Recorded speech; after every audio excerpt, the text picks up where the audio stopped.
Before we dive in, here's another show you can enjoy in the True Story FM family of entertainment podcasts. Do you like movies? Do you like sports? Have you ever thought, I've never played that sport on the screen, but I really enjoyed how the movie made me feel? Well then, have we got a show for you. The Adrian Moment is where my friend Ocean and I discuss the triangulation of sports, movies, and life. We dive deep into the movies, discussing how they relate to and have affected our lives. We will talk about why the sport matters to the movie, why you don't have to love the sport to enjoy the movie, and mine a few nuggets of meaning inside the story you may not have realized was really there. After listening to our show, come join us for more conversations about the movies that portray the thrill of victory and the agony of defeat. Find the Adrian Moment podcast on your favorite podcast app and join us while we cover the sports you love and the ones you never think about. You will never see sports or sport movies the same again. Hey, psst. Hey, you see that Snickers over there? If no one's looking, you should just take it. No! Don't listen to him, my son.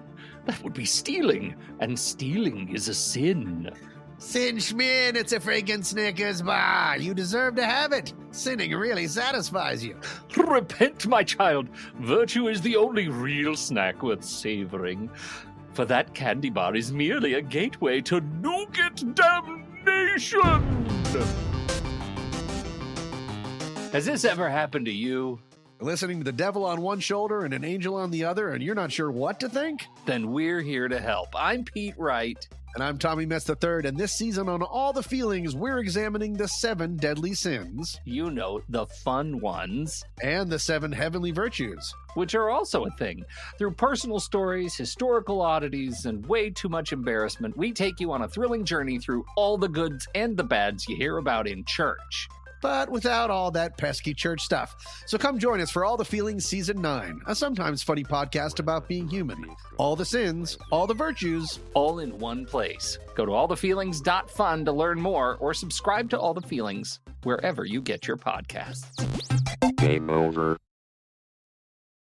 Coming up on The Devil's Details, F.W. Murnau's Faust.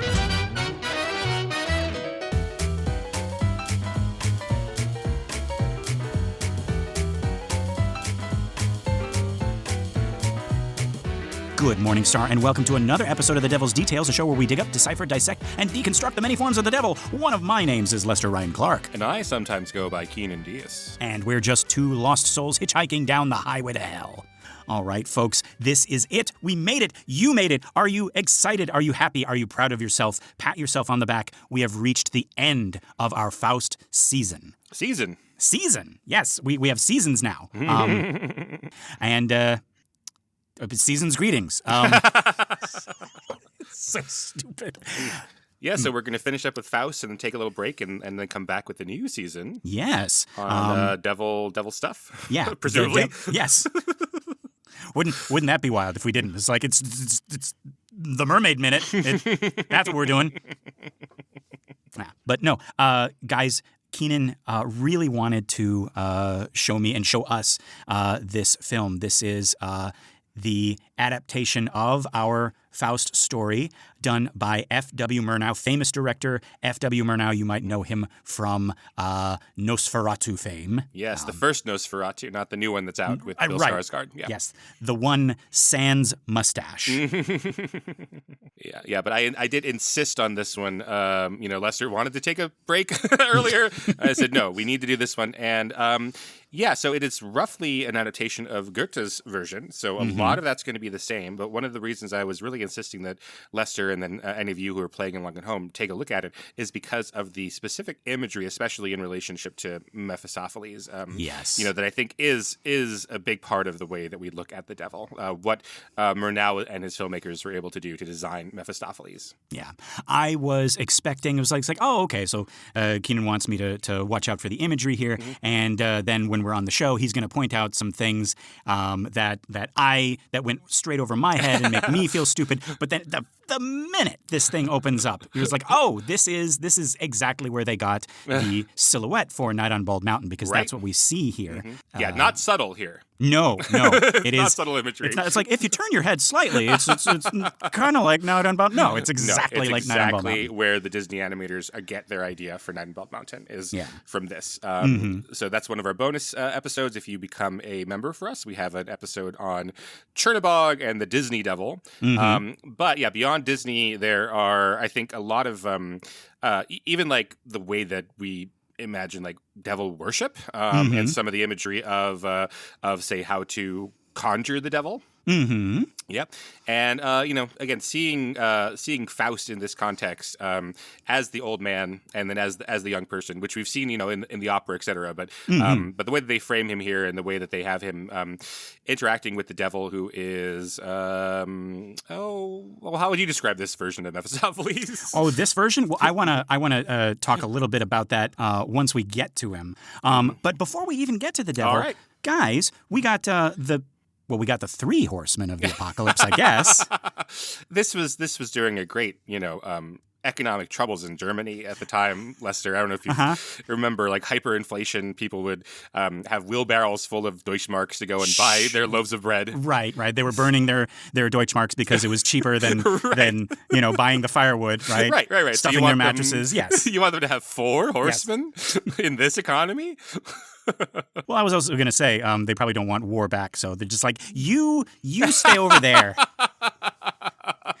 Famine, pestilence, death, come on in. Yeah, come war, on in. You had your day. Just be over there and be sorry for the rest of the existence of Germany. Right. Yeah. So, should I give a little background about German Expressionism in general and Murnau? Is this a good time for that? Yeah, let's do that, Yeah, so Murnau is a relatively young filmmaker. He's in his late 30s when he's making this. And he's working within what we call German Expressionism today, which you might have heard, if you're a film fan, you might have heard of German Expressionism like influencing the horror genre in America, which you could see here, and also the film noir genre in America. So what this was... I would say Tim Burton leans heavily on some German Expressionism. That is a really interesting... Yeah, that makes a lot of sense. I think it's sort of German Expressionism plus like English Victorian Gothicism. Okay. Yeah, like Edward Gorey and then that kind of like art style. Yeah, then you get Tim Burton. Yeah. So what this was a rejection of realism, just in general. Like realism, not for us here at this time period. Yeah. And it's in film, so we normally say German Expressionism, but there is an Expressionism that is not German. It's like throughout all of Northern Europe at the time. Okay. So probably the most like worldwide famous expression of Expressionism is Edvard Munch's The Scream. Oh, yes. Yeah, so like it's not, even a child I think looks at The Scream like that's not literally realistically what would look like if you were on the seashore, right? Right. Yeah, but we alter, the external in order to reflect the internal. Yes. So that's what it feels like to be that person. Or, I don't know, in The Scream, like, are we meant to be that person or are we someone who's looking at that person and seeing their existential dread? But, either way, like, that's what we're experiencing inside. Right, yeah. I always saw it as like, oh, this is, whatever that person is feeling is kind of mirrored in the background, I think. In the background, like in the way that the bridge or the boardwalk or whatever that is drawn, like it doesn't literally look the way it's supposed to look. The colors aren't what they really would be, and there's swirls and Tim Burton-y. There's very little straight lines in the background at all, right? Just there's like the boardwalk and that's a straight line, but like the clouds are wispy and the land is wispy and the ocean is wispy and then the person is wispy, right? He's straight up not having a good time. No, absolutely not. Speaking of not having a good time, I think we have to mention Keenan is recovering right now. I thought I was hiding it so well. No.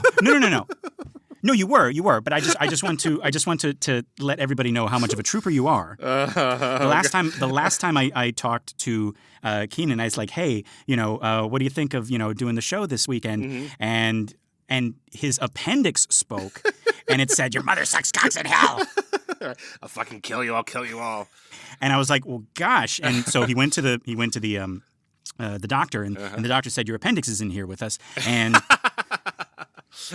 went to the doctor, and the doctor said, "No more appendixes jumping on the bed." Yeah. Yeah. But bada bing, bada bang, bada boom. And that's I imagine that's exactly how it felt to you, Keenan. They got it out, and They got it out. Yeah. and he's recovering. You know, so we're in this golden age of surgery right now, and obviously we're going to get better. It's going to be with lasers in the future and like tools that like self-seal and all that stuff. But like what they do nowadays is with little tiny cameras on fiber optic cables, so they don't have to open you up very much. And like they warn you that, like, hey, we could get in there and we can't do it. We have to cut you up, traditionally, with the big old gash and all that stuff. But yeah, it's all laparoscopic with these tiny little guys. And so what they do, Lester, is they cut 4 holes in me. Okay. Little tiny, the biggest incision I have is like 1.5 inches. Uh-huh. And one of the holes gets a tube in there that they pump you full of carbon dioxide. Oh, okay. So they blew me up like a balloon. And that's so that they could see in there. So they basically they expanded me like a balloon. So when they put the cameras with the scissors in it and stuff, they could see. I see. Okay. So I would just remind you of the frog in Shrek. Who gets blown up as a balloon. Yes. That's what they did to your boy. That is what they did. Wow. Yeah. And the whole time, folks, Keenan's face looked like Edvard Munch's The Street. He was conscious through it all. Yeah. And the incisions they made were very German expression-y. Very expression-y. Yeah, exactly. Not a straight line in the place. Yeah. When you first told me, you was like, like right before we began, he's like, it's very different nowadays. Surgery is very different. And I thought you were going to start pitching like gentle parenting surgery.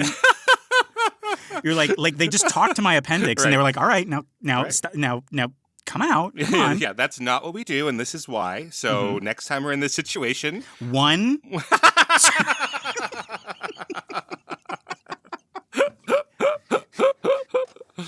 Yeah. So they cut it out, and I was discharged about a week ago. I missed an episode of our Everything Everywhere show, Every Minute of Everything Everywhere All at Once, and our friend Ian jumped in, which I'm very grateful for. But, all right, where were we talking about existential dread? Yes, I've been very tired. Send your well wishes, send all your good vibes over to. I almost said thoughts and prayers, but that phrase just back. I'll take thoughts. I'll take prayers. Okay, send your thoughts and prayers too. Yeah. All right, where were we? So expressionism, okay, right? Expression. So we got Night on Bald Mountain. I just got to the part where he is looking very Chernobog-y. Right. Okay, right, but expressionism in general first. Yes. So we're up in northern Europe. We have this expressionism. But then when it spreads to Germany, there's the thing that happens because the Germans... When thoughts and concepts and ideas come to Germany, something happens. Something happens, right? Yeah. And so we're not in World War II yet. We're in World War I. So German expressionism, as we know, it sort of overlaps with the German experience of World War I. Right. And the Germans are blamed for World War I, whether fairly or not. Right, I think that's up for a lot of debate. And they were the most powerful country in Europe, and then they were humbled by World War I. Not just like the deaths in the trenches and all that, like the experience of the soldiers and the starving and all of that, which is legendary, right? But also like the victors of the war like wanted them to like really feel it emotionally. Yes, right? No, they wanted to. The Treaty of Versailles, folks. Right. Just like just check out that treaty. They wanted to stomp them flat. And if I remember correctly, it's like because we came in. Like, don't we always just come in late? Like, at least in the last 2 world wars, yeah. What's going on? Yeah, and if I remember my history correctly, at the Versailles meeting, we were the ones who were like, let's go gentle on them. Let's because we never had boots on the ground. We never had bombs, like falling on our cities, like on our own territory. Exactly. Yeah, right. But the French folk and the English folk, they were like, no, we're just fucking get the fuck out of that. Yeah, absolutely. So they really wanted to stick it to the Germans, and and so again, whether that was justified or not, the result of it was that the German psyche was pretty broken. Yeah, just in general. And so now you're adding expressionism, the idea of like, hey, realism isn't really how to express what's inside of people. And now we have the German people going through a real crisis emotionally. And then you get German expressionism, which is pretty distinct. And it's like in film, but also theater and dance and architecture, you start having buildings that aren't just straight up and down lines. They're sometimes curves, but often like jagged. And in Nosferatu, Murnau's other film, you kind of are introduced to the idea of the key thing in German expression, which is the shard. Like everything is jagged. Like the world thinking about the world as like a bauble, like a glass bauble, and it's been broken into a million bazillion pieces. And we've tried to put it back together in some way, right? But it's not going to work. And everything's kind of like all like you got like polygonal, and you got like janky corners missing and stuff like that. And we tried our best, right?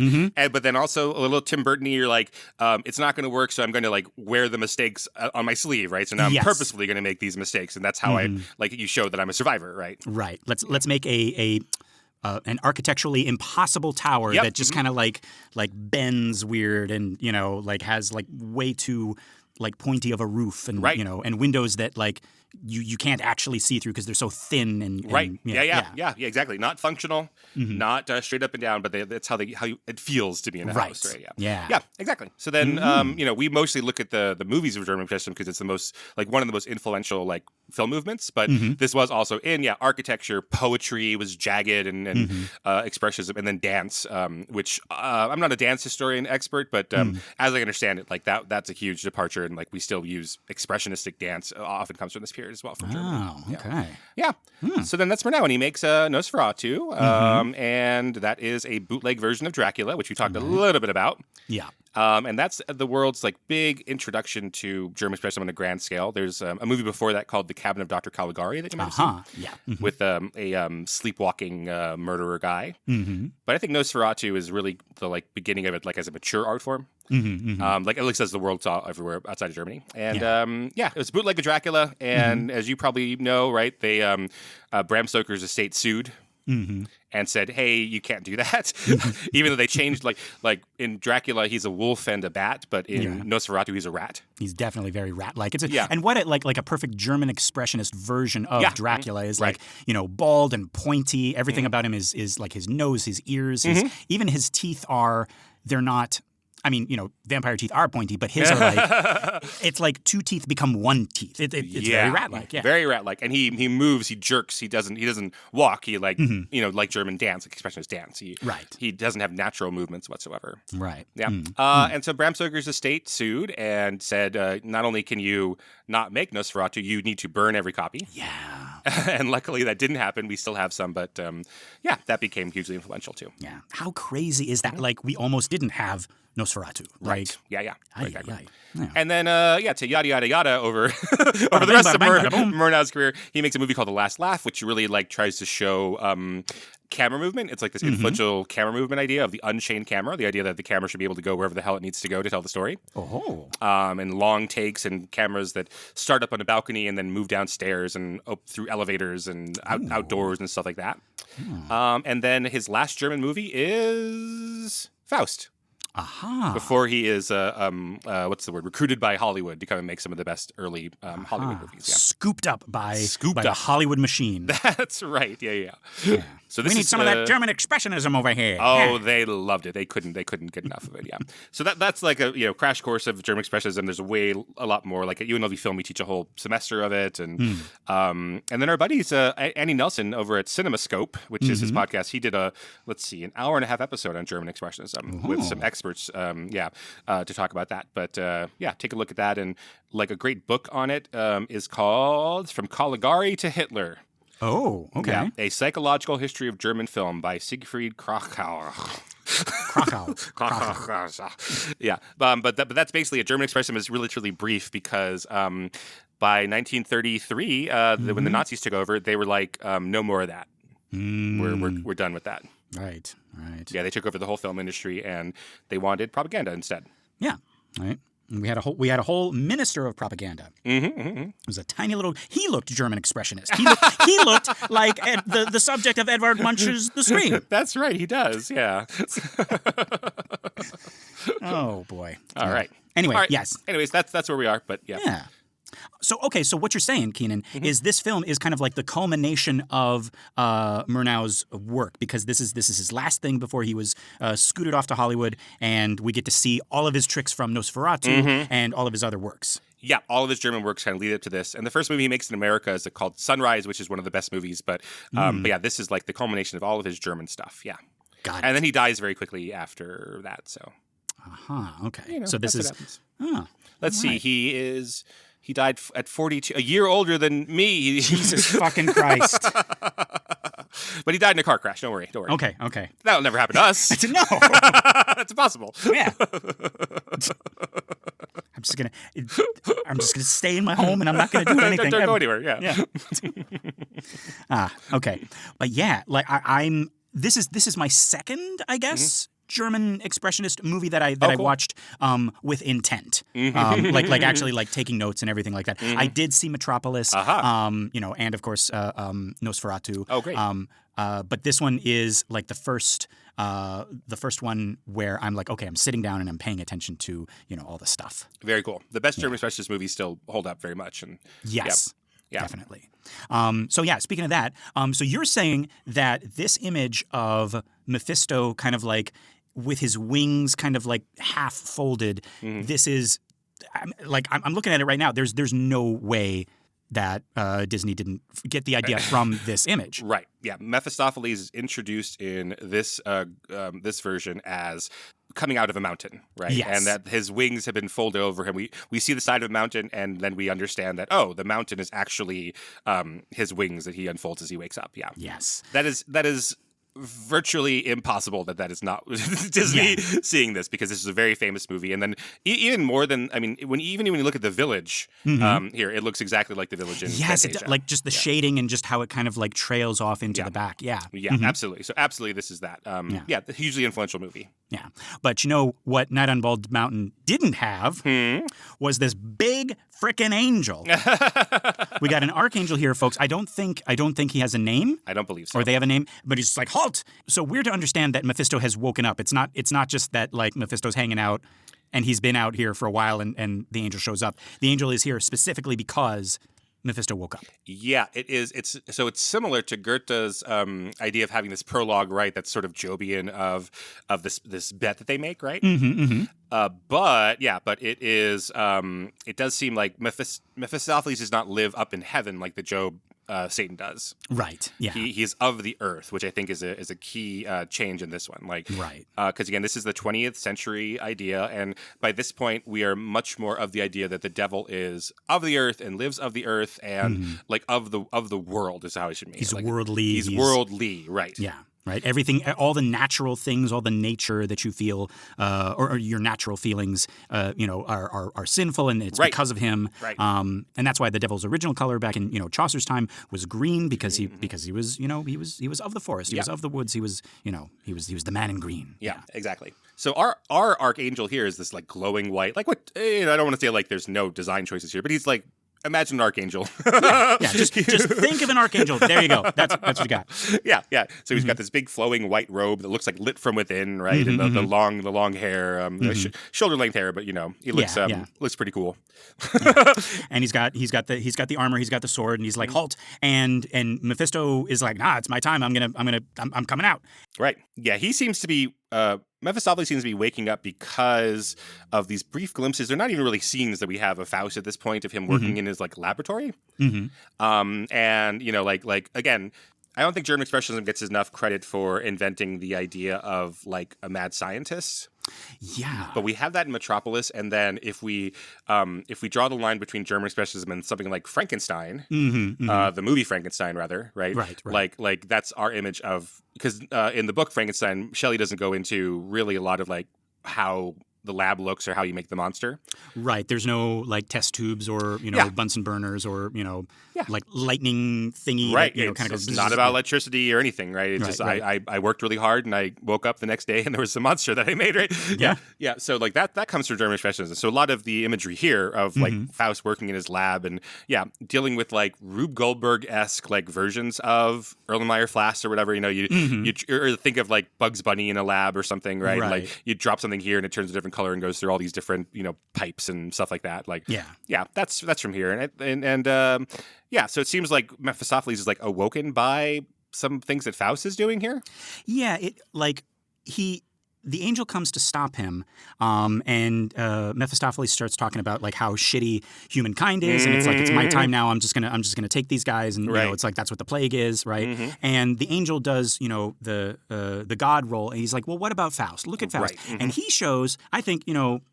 It's kind of you're spinning it. You're kind of being a little bit biased, Angel, because he shows Faust as a professor, and he's teaching all these students, and it's look at that. And Mephisto's like, okay, but what about when he gets home? Like, look at what he's trying to do. He's an alchemist. He's trying to turn metal into gold. He's trying, it's like you just show him being a good teacher. Come on. Yeah. And that's the start of the bet. Is like I'll show you that Faust is not a good guy. Right.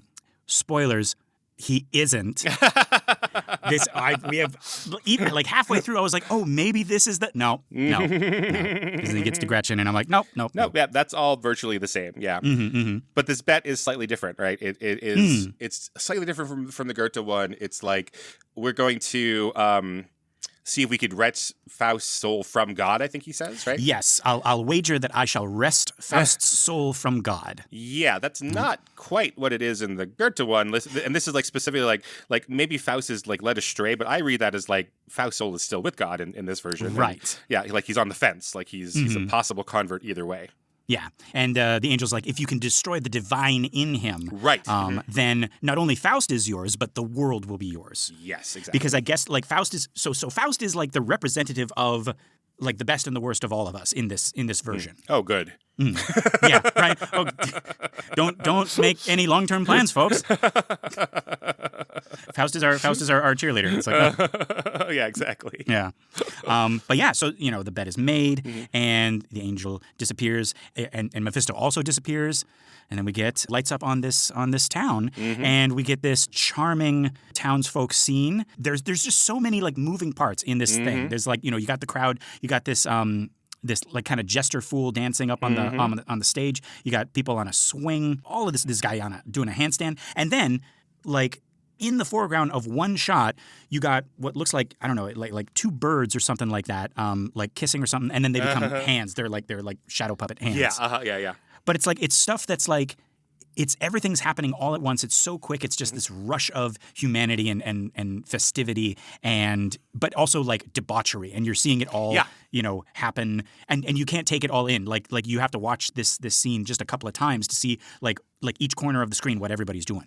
Right, and I like that you're pointing out it's debauchery. They're not like we don't go into the world after this bet is established and like go to church or something. Right. Yeah. And we don't go to like you know, the Holy Roman Emperor. He's not a character in this. Like we go to everyday people, and they are fiddling while the world burns, I guess, right? And they're watching, you know, at this carnival, and this jester guy who's doing handstands, he falls dead on the stage. Yes. And they rush up to help him, and they're like, oh, he's got the plague. Yeah. And then they just like they abandon him. They run as if like the plague is something that can like chase you. Right. Yeah. And it kind of, and then at the same time we have Mephistopheles who's standing above the village, right? And like we see him, he like in this image he's like 1,000 feet tall or something, right? He is Chernobog in the thing. Yeah. So he's interacting with live people, unlike Chernobog, who interacts only with dead people and spirits and that kind of thing. Yeah, but yeah, it's like they're running away from the guy with the plague, but they can't run away from Chernobog. What's his name? Mephistopheles. Right, he's over them. Yeah. Right. Yeah, and he's so over them. But yeah, so this plague gains ground very, very quickly. We get. I'm assuming these are very problematic costumes right now, but I'm assuming these are plague doctors, and not KKK members. Yes. Yeah, they look like KKK. So I don't know what they would be in Germany, but it must have, I mean, they look like doctors because they're carrying the dead people. Right. Like they're serving the same kind of like office as, or more, not morticians, whatever, like grave diggers or whatever. Yeah. Right? Yeah. But yeah, they're getting rid of the dead. It's like, bring out your dead, that type of thing. And I guess that, you know, that pointed hat is like, you know, marks them out as like, yeah, we're the ones who we touch dead people. Isn't like, I don't know this, maybe someone does know, but like, you know, that like the plague doctor mask, it looks like a beak, like, right. Isn't it supposed to be like that extra air is supposed to like insulate you, like this extra, you know, pockets of crap in your mask is supposed to help you? Not that it does. Obviously. No. They were. It was dumb, but it was like they were on the right track. Right. Because what they filled, I mean, like this might be pseudo like hearsay, whatever. But from what I understand, they filled those quote unquote beaks with like perfumes and rose petals and things like that. Right. Because they thought it was the smell that was carrying the disease. Right. And it's like, okay, if we just overpower, like if we just fill our like masks with like, the smell of poppies and roses and all of that stuff, then, the disease won't get to us. They didn't know about germ theory. They didn't know about viruses or bacteria or anything like that. They thought it was like, but they had the miasma, the bad air. Right. They had some idea that it was like airborne, and they were like, the smell will defeat it. Right. Okay. Yeah. So maybe they're doing that with their Grand Wizard caps. I have no idea. I guess. Yeah. I mean, like, it covers their faces. I guess. Yeah. Yeah. But yeah, and the plague is raging, and Faust is, instead of trying to turn metal into gold, he's I guess he's trying to find a cure for the plague? Right. Yeah. That's a big difference, right? Like he is working for good. He's a doctor in the way that we would consider a doctor today. Yeah. So he's not a theologian. And they describe him as an alchemist, but he's trying to use alchemy like ancient magic. He's like reading like Egyptian texts and things like that. But so he, stuff that perhaps he shouldn't. That's not real quote unquote science for his time, but he's trying to cure the plague. Yeah, yeah. Well, I mean, like not like there was no science for his time, right? Like, yeah. This is before even John Milton and it's like talking about like natural philosophers before we even had the word scientist. So he's kind of in line with it's like there's a little bit of religion, a little bit of dark magic, a little bit of like what will eventually be science, and just like, mix it all together and what do you got? I guess my point is that like we take pains to show that he's using pagan religions or Egyptian religions, like ancient pantheons. I think we're supposed to kind of understand that that's like, oh, that's the wrong path. Like if we showed him praying to Jesus, right, and that's it. Like he's trying to come up with a Christian type of science that would be a little bit different. But we're showing him like reaching back into the past with these older heatheny religions. And do you think then this is Murnau saying like, see, like this is why it was easy for the devil to get him? I think so. I think exactly. I think he's not going towards the one truth, right? The real truth. He's going through all these. He's using his books and reading about what they did in Egypt and Greece. Like, oh my God, crazy.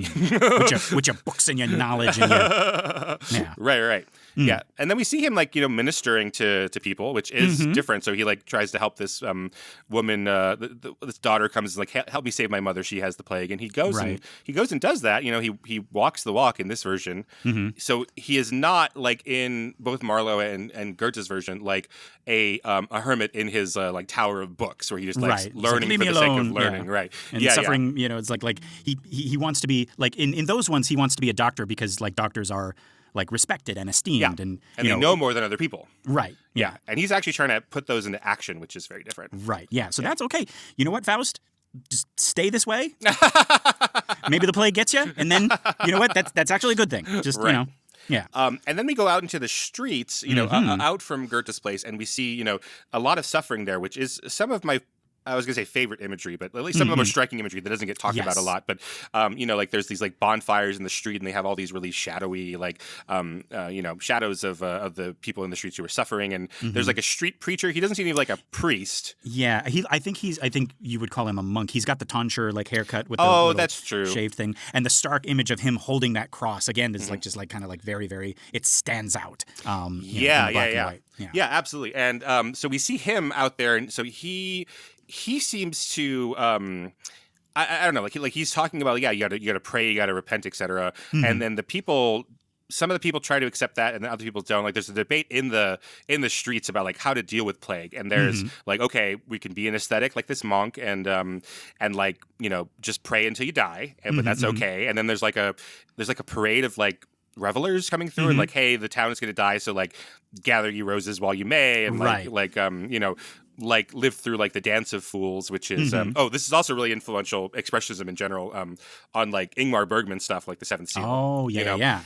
So then we have that debate, and then there's kind of a debate about like trying to find a middle ground between faith and science, which is not in Goethe or Marlowe at all, right? This is a 20th century version of that. It's like you can't do it just on faith. Like that's not going to be enough. Right, as evidenced by we get this monk dying.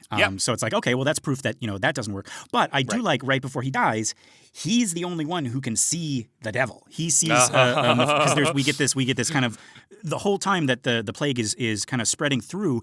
We have kind of like superimposed Mephistos' face, kind of like drifting through the streets and everything like that.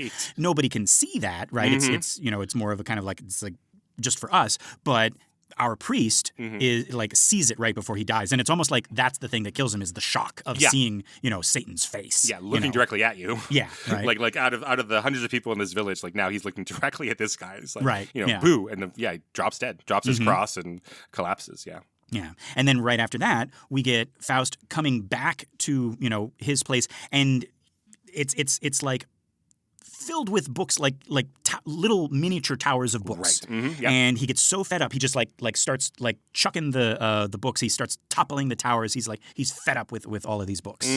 Right. Yeah. So he's not like unlike the Goethe version and the Marlowe version, where he seems content even as those tragedies are going out. He's still like, the whole thing in Marlowe's is like, hey, you're showing me all this stuff, but it's stuff I already knew. Right. Like, where's the new knowledge, right? Right.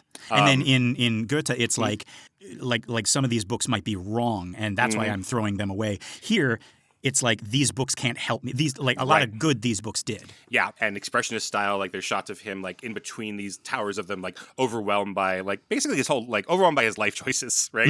Like here I am with these things, and they don't help people, and and he rages against them. Could that be a mirror? Like we got Mephisto towering over like a city, right? And then we got Faust towering over this kind of like city of books. Yeah, I like that. That's really smart. Okay. Yeah. But he goes, in addition to like throwing his alchemy books in the fire, he throws a Bible in the fire. Yep.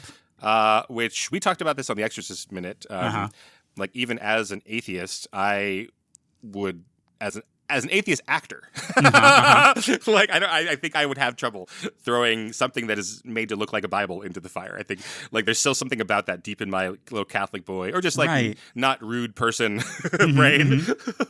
It'd be the same. Like even if you're not Muslim, I wouldn't throw like a Quran in the fire. Like you can't like. Or even a fake one. That's the thing. Right. It's like because as soon as you put the little cover on, right. Even if all the pages are blank, I'm not gonna like how. Yeah, like where does the line go? Like Yeah, and he's got this huge Bible. It's like phone book size, like gigantic Bible, because it's a illustrated manuscript. I guess it's got with a it's the one that those monks kind of like sit in rows in their little cloisters and kind of like highlight all the little letters and everything like that. Yeah. Right. Oh, and let me look up this verse that he reads before he throws. But you, Lord God, are merciful and full of goodness. That's what like that's the last page of that's the page that breaks the Faust's back here. And he's like, no, I'm in the street seeing people die, and that's just not true. Yeah. Right. So that causes him to burn the Bible. But then as he's burning all these books, like one kind of like falls open. And I love that. It's like because then you have the questions like, okay, was that coincidence? Was that God? Was that Mephisto? Kind of like it's like, hey, right? But it's a book of magic, and he's like, aha, okay, this is the thing I haven't tried. This is the answer, right? I've tried. I've tried your way, God. Yeah. You win this round, God, as I say on a daily basis. Yes. that never seems to change. Whether something is good or bad, it just yeah. But then let's see. This page says the powerful threefold key to controlling evil spirits. So even his this book that awakens him this idea of going to magic, like it says things like you can control these things, Yes, and that was a big thing. Remember in our early episodes, folks, we talked about, it was in the Testament of Solomon, but then, we still haven't gotten to the Lesser Key of Solomon, the actual magic book. But the whole idea is that, with God's help, you can kind of like take these demons to task and get them to do your bidding. Right. Yeah. And so off to the forest he goes, and he finds a crossroads, which is very kind of like in devil lore. It's like that's where you always meet the devil, is the crossroads, right? Right. And the imagery here, I mean, it looks like, not that this is how roads actually work, but it looks like it's not paved. It looks like it's like a natural occurring crossroads. Right. It's like a dirt a dirt path. It's perpendicular dirt paths. Right. Mm-hmm. And again, like we're seeing it in an X because of where the camera is. And yeah, it's not. It doesn't seem like a path that a normal person would tread. Right. Yeah. Who made this? Yeah. Exactly. Mm-hmm, mm-hmm. Yeah. And he goes out there and he's got his book and he does. I don't know if you call it incantation or whatever, but he's reading from it, right? Mm-hmm, mm-hmm. And there's a fiery circle that he's in, and now wait a minute. This special effect, I have seen this special effect before. Oh yeah.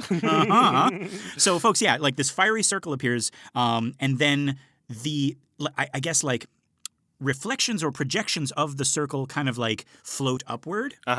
And I've seen I'm pretty sure. Coppola copied this for Bram Stoker's Dracula. Oh, I bet he did.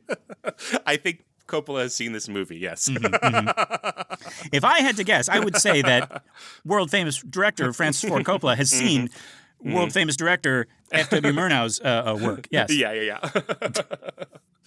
Yeah, but I love it, yeah. But the circle, emerges around him. Yes. As he's saying it, which is super interesting and cool. Mm-hmm. And I think that... I guess it's called out a little bit in Goethe's, like the pentagram that's drawn that becomes a portal, etc. Yes. Mm-hmm. But this one, I don't know, seeing it visually like this one emerges around him, which I think is just a little bit different. Yeah. I mean, this... to me, that said, okay, like if you want to summon a low level demon, you got to do the work. You got to get the chalk. You got to get the, right, exactly. You can draw the diagrams and all that stuff. But like this is the devil. Like right. You just open the book and you say the magic words, and and they'll, the circle will appear. Right? Yeah, and then the Three Horsemen come out. Yeah, and it's definitely three. The first time you see it, you're like, because like part of the screen is black because maybe maybe that's where war is. Yeah, he's out. Yeah, over there. The footage is not, hasn't been, what's the word? Kept in good shape or whatever, right? Yeah. It's like, okay, we lost, the fourth horseman. Nope, we didn't. He wasn't there. It's just the three. These are very expensive, Lester. Yes, each horseman cost about 7 barrels of Deutschmarks. Yes. The horses were stuffed with Deutschmarks. Yeah. But, oh my God, can we talk about the appearance and the first kind of like design of Mephisto? This is the creepiest fucking thing. Oh, yeah. Oh my God. So, we get this explosion of flame and outside the circle, which is how you do it in magic when you're summoning a demon, because the circle protects you from the demon, and it should be like he should be like in a little triangle, but I don't see whatever. Oh, Faust should be in a triangle? No. He's in a circle. The demon should be in either another little circle or a triangle to contain him. Yeah. But yeah, this I don't know how you describe, like what's his first costume? What is this? Oh, geez. He looks like Mama from Throw Mama from the Train. Yes. Yes. You know what I mean? Anne Ramsey and Throw Mama from the Train. Or she's from the Goonies. Lady. Yeah. She looks more like the Goonies version, yes, here in this Faust, yes. Why'd you summon me? What do you want? I love her. She's brilliant. She's brilliant. Yes. But I'm glad you agree. That's kind of what he looks like here. Yeah. But he's sitting completely still. Yes. He's dressed in I saw another video talk about like beggar's clothes. Yeah, okay. Like peasant clothes. I guess that makes sense. Yeah, I guess I don't know what a beggar looked like back then. Yeah, I don't know. Like it's basically it's just like a burlap sack robe. Yeah. Dirty long hair, which I think is why I'm thinking of Anne Ramsey. Yeah. Under like this like filthy like skull cap that they had, like it's like a hat with no brim or anything. Yeah. And he's just looking off to the left, not looking at Faust. And it's like, I don't know why, but it's the creepiest thing. Well, especially since we understand this is the same devil as we've seen above the city and all that, right? Right. Like we must assume that, right? And then that devil is pretty animated and has opinions and is very expressive, right? Right. And you see his face very, very clearly, like with the makeup and the horns and everything like that. You can't see this guy's face because it's so far away. Right. And all he does, almost like a little animatronic figure, he reaches up and he takes off his skull cap at like kind of like a how do you do like type thing, and he puts it back on. The rest of him doesn't move. Right, yeah. That's a good point, like animatronically. Which weren't invented yet, just to be clear. Right. But he has like 3 or 4 motions he can do, and that's it. Right, and Faust freaks out, and he just runs out of frame, and but we don't follow him. We stay on this guy. He turns and he looks at the camera, and his fucking eyes are glowing. Right. But then when Faust does run out of frame, every other frame he runs into has this guy in it somewhere else. Yes. Yeah. With glowing eyes, like With you the see, glowing like eyes. now he's just a guy chilling like in the swamp, and he runs up on him, and again another little skull cap. How do you do? But it's again the head doesn't turn to Faust. Right. It's like a puppet doing it. Yeah, that's a good point. Like it has the appearance of being alive, but it's not. Right. Yeah. He could be like they're in this weird marshy bog. He could be a tree stump. Yeah. Yeah. Right. One of those sinners who got turned into a tree stump. Yeah. Yes, right, in Dante, yeah. And freaks out, runs into him a couple of times, and then runs back to his little study. And the guy's there too. Right. But now we can see him. He's grinning. He's smiling. We get a close up on his face. This guy, I forgot his name. Emil Jannings. Yeah, Emil Jannings. I love the expressions that he does. Yeah. And it's we're going to see him in, I guess, 3 different makeup things, right? Because we've already seen where his face is either completely like, I don't know, like dark or red or black or whatever, as the big devil. And now we see him as this beggar guy, and he looks straight out of like he could be Fagin from Oliver. Yeah, that's a good point. Right? Yeah. Yeah, both of these actors so far, I mean, so Emil Jannings was the more famous of the actors, especially in America. He wins the first Best Actor Oscar. Yeah. Like the first? The first one. Yeah, he's the first Best Actor winner. Holy shit. Yeah. Okay. Which have been like, a couple years after this, because it's complicated. they did for the first couple Oscars, they did them in fiscal years instead of so it's weird. So it was like the 1927 to 1928 fiscal year, and then they gave it out in 1929. So it's odd. Anyway, so in a couple years he'd win the Best Oscar, the Best Actor Oscar, the first one. Wow. And then Gösta Ekman, I don't know how to say it in Swedish. I don't know him very much because he's not as many films, but he was apparently like the Olivier of the Swedish stage, or like the peak one. But so he looks very different here. He's going to go through, he has 2 looks basically, but they're pretty extreme. Yeah. But you could I actually was convinced it was 2 different people. Oh yeah. Can we talk about this special effect of the contract writing itself? Oh, I don't know how they did it, if that's the question. Yeah, but it's beautiful. No. That's not the. But it is. It's like Mephisto holds up this big-ish I guess they need it to be like big sized, so we can work. So the audience can, I see, yeah, so the gunpowder or whatever's on it can do it itself, yeah. But that's basically what's happening is the letters appear in smoke and fire. Yeah. Like across the like if you just burn the paper, then the letters appear. Right. It's really beautiful, really well done. It looks like magic. I don't know if I want to know how they did it. Yeah. But it's great, yeah. And so it's just Mephistopheles holding it up, and you see his grinning face, like look, I know this is freaking you out, and I love it. I'm having a great time watching you being freaked out. I love a Mephisto who enjoys his work. Yes. This is, our first one was what is it? Marlowe. He seemed so just not wanting to be there. Right. He found his joy in his Faust. But, right. But it took a while. This one is just having a blast. Yeah, he knows that what he's suggesting to Faust is going to be repulsive to him. Like some of the other Mephistopheles we've seen so far, don't have that. They're either you're going to take this or what have you. But like he seems to get off on the insult, on the sacrilege of this. He's like, I know that you as a Faust are not going to like this. Yes. Oh, that's a good point, right? Because Goethe's one is it's like, hey, I'm friendly, I'm your buddy. Right. Let's do this, right? Right. But yeah, this one's I know I'm your last hope, and I know how much that bothers you. Right. And then that's making me laugh. Yeah. And in this one, Faust calls him Satan, and we have no other reason to think it's not Satan, so he's our Satan, yeah. And he kind of backs away, and he looks out into the town through his little window, and we see more of those doctors just carrying dead people. They're kind of shoving away people. It's like, save me, right? And that's the kind of he can't even bear the sight of that, so he kind of falls back, and that's when you see again our Mephisto, his eyes just get so wide and bright, and his smile is so big. Yeah, and so his counter argument to Faust again is you could save people, you can cure suffering.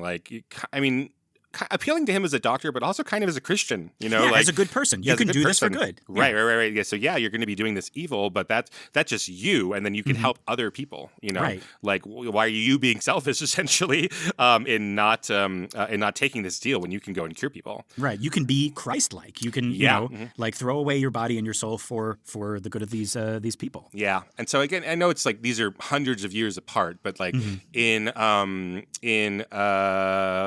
what's that thing that we read where the devil, it's the sequel, and the devil takes Jesus over. Paradise Regained. Paradise Regained. Okay. I couldn't think of no, keep that in. They deserve okay.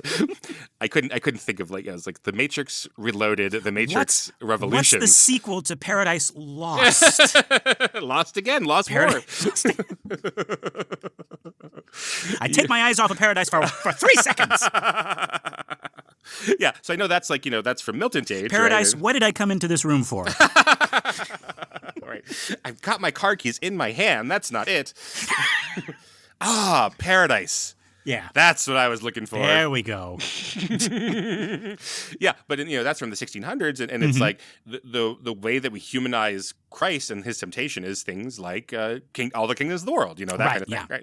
Yeah, so like to a 1900s audience, a 20th century audience, like kingdoms of the world, what's that got to do with me? But going and doing like actual tangible good for people.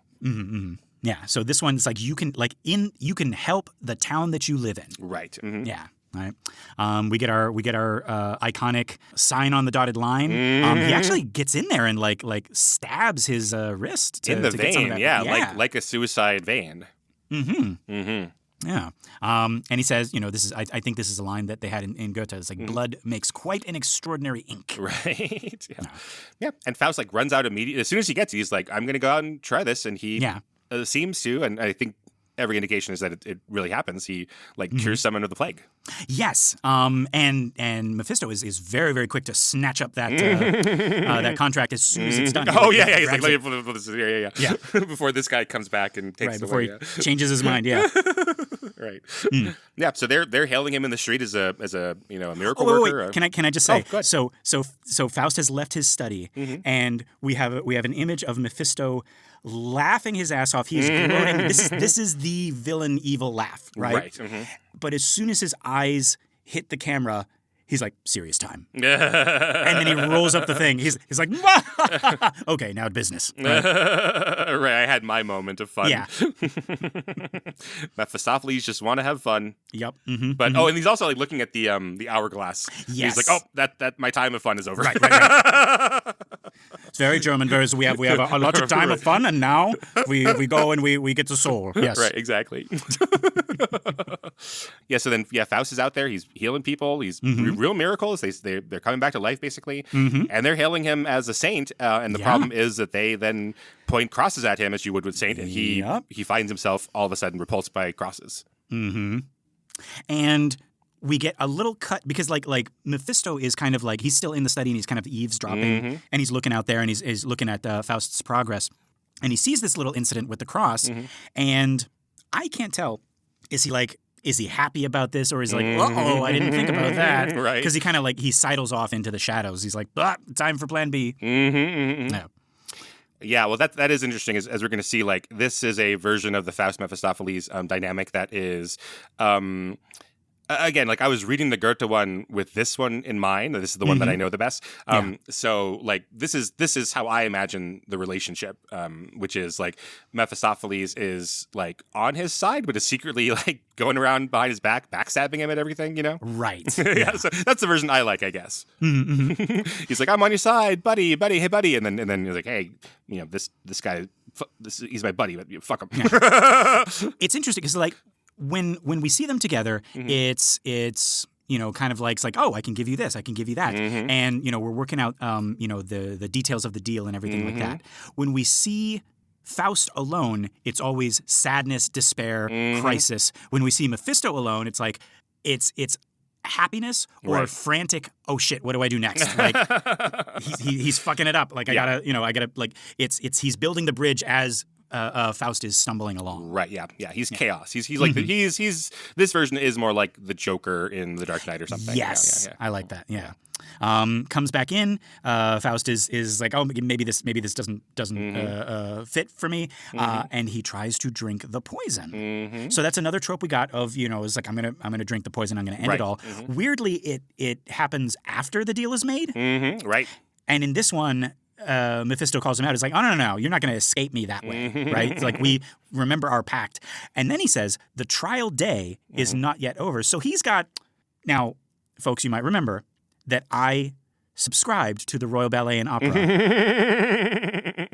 And both Keenan and now Ian and Kyle, our other friend Kyle, have reminded me to cancel my subscription before I get billed again. £10, man. And I have not done it yet. Oh my God, Lester. And now you're reminding yourself. And I'm reminding myself. And once I am editing this episode, I'm going to hear that reminder again. And then in the car, because I always listen to it one more time once it's aired, just for mistakes. I'm going to be driving and I'm going to be on the 405 in LA, and nobody's going to hear me, but I'm just going to be like, fuck. £10. Yeah. 10 goddamn pounds. Sterling. Yeah. But yeah, so this is different. In this version, there's a trial period. Right. Like for a day, he gets to test this whole, powers of earth and air out. Right. So maybe you want to kill yourself tomorrow, but do all you can right now. Right. Yeah. Right. So that's, it's like, but Faust is like, no, every man is free to die. And he's about to, like, he snatches the poison back from Mephisto, and he's about to drink it again. And I like this, Mephisto puts this hand up, and you can tell that it has stopped Faust's hand. And like he can't move the poison to his lips. Right. And then also in the poison, you see a reflection of, well, that must be a young Faust, looking very, very different. Yeah, but Faust is that death as he sees a reflection of himself in there, Right. Yeah. And I really like that. And again, so far the opera and now this film have double dutied this poison. Like this is the thing, right? Right. Yeah. Yeah. Yeah. So he wants to be changed young, right? So it is interesting. So this is where he starts to become a real bad person, I suppose, right? Yeah. Yeah. So he's like, you have the day to do the trial thing, and you can go and do so much good, but that doesn't seem to work. And when Mephistopheles changes his tune, he's like, I also make you young. Yeah. He's like, oh, well, let's do that. Yeah. And so he makes him young, and it's a really interesting way of doing it. Like, he basically, like, the imagery is of him burning the house down and burning Faust to death in his sleep. Yes. And then once the fire is gone, he is the young Faust. And really, oh gosh, really freaky imagery here. This is, I mean, like when you said that this was like his final film, I'm seeing the imagery, I'm seeing the acting and all of the direction choices, but I'm also just like all the special effects. Like this had to be, like, for its time, like amazing. Oh, yeah, I think it is, because it is today still even, right? And yeah, so when he comes to America after this is his last German film, he makes a movie called Sunrise, and that's a drama. It's a straight drama, but it's just filled with special effects. Like, that is just what he was interested in. That's what a lot of the really sophisticated dramas were. They were, trying really hard to not look like plays, right? The people who really believed in cinema as opposed to filmed stage plays, right? They're like, well, let's do everything we possibly can. And again, like Murnau had done this unchained camera idea. The camera should go wherever it needs to go. Like instead of, what you and I might do is like, hey, what's possible with our camera? And then let's make a story around that. He was like, let's think of the story and then let's figure out how to do that. Aha. Yeah. And this all ends in not one, but two changes. Because we got Faust as the flames clear, and he has become young. And I like how Mephisto, he looks in this he's got a little like pocket mirror type thing. Yeah. And he looks at, he's like, we've trapped the old man. So it's almost like that's his soul. That's like, it's like, now I got Faust in my pocket, right? Right, and this soulless thing is just going to walk around and seek pleasure and whatever. And then, folks, we get Mephisto changing, and Otho from Beetlejuice. What what are you doing here? No, I love this costume. I love everything about it. Yeah, it's like a silky leotardy thing. Yeah, right. But it's very. I mean, this was before Bela Lugosi's Dracula, but I mean, it's like the top half is like. It's basically that. He's got this very tall collar. Yeah. He's got the widow's peak. He's got the kind of like the arched eyebrows and everything.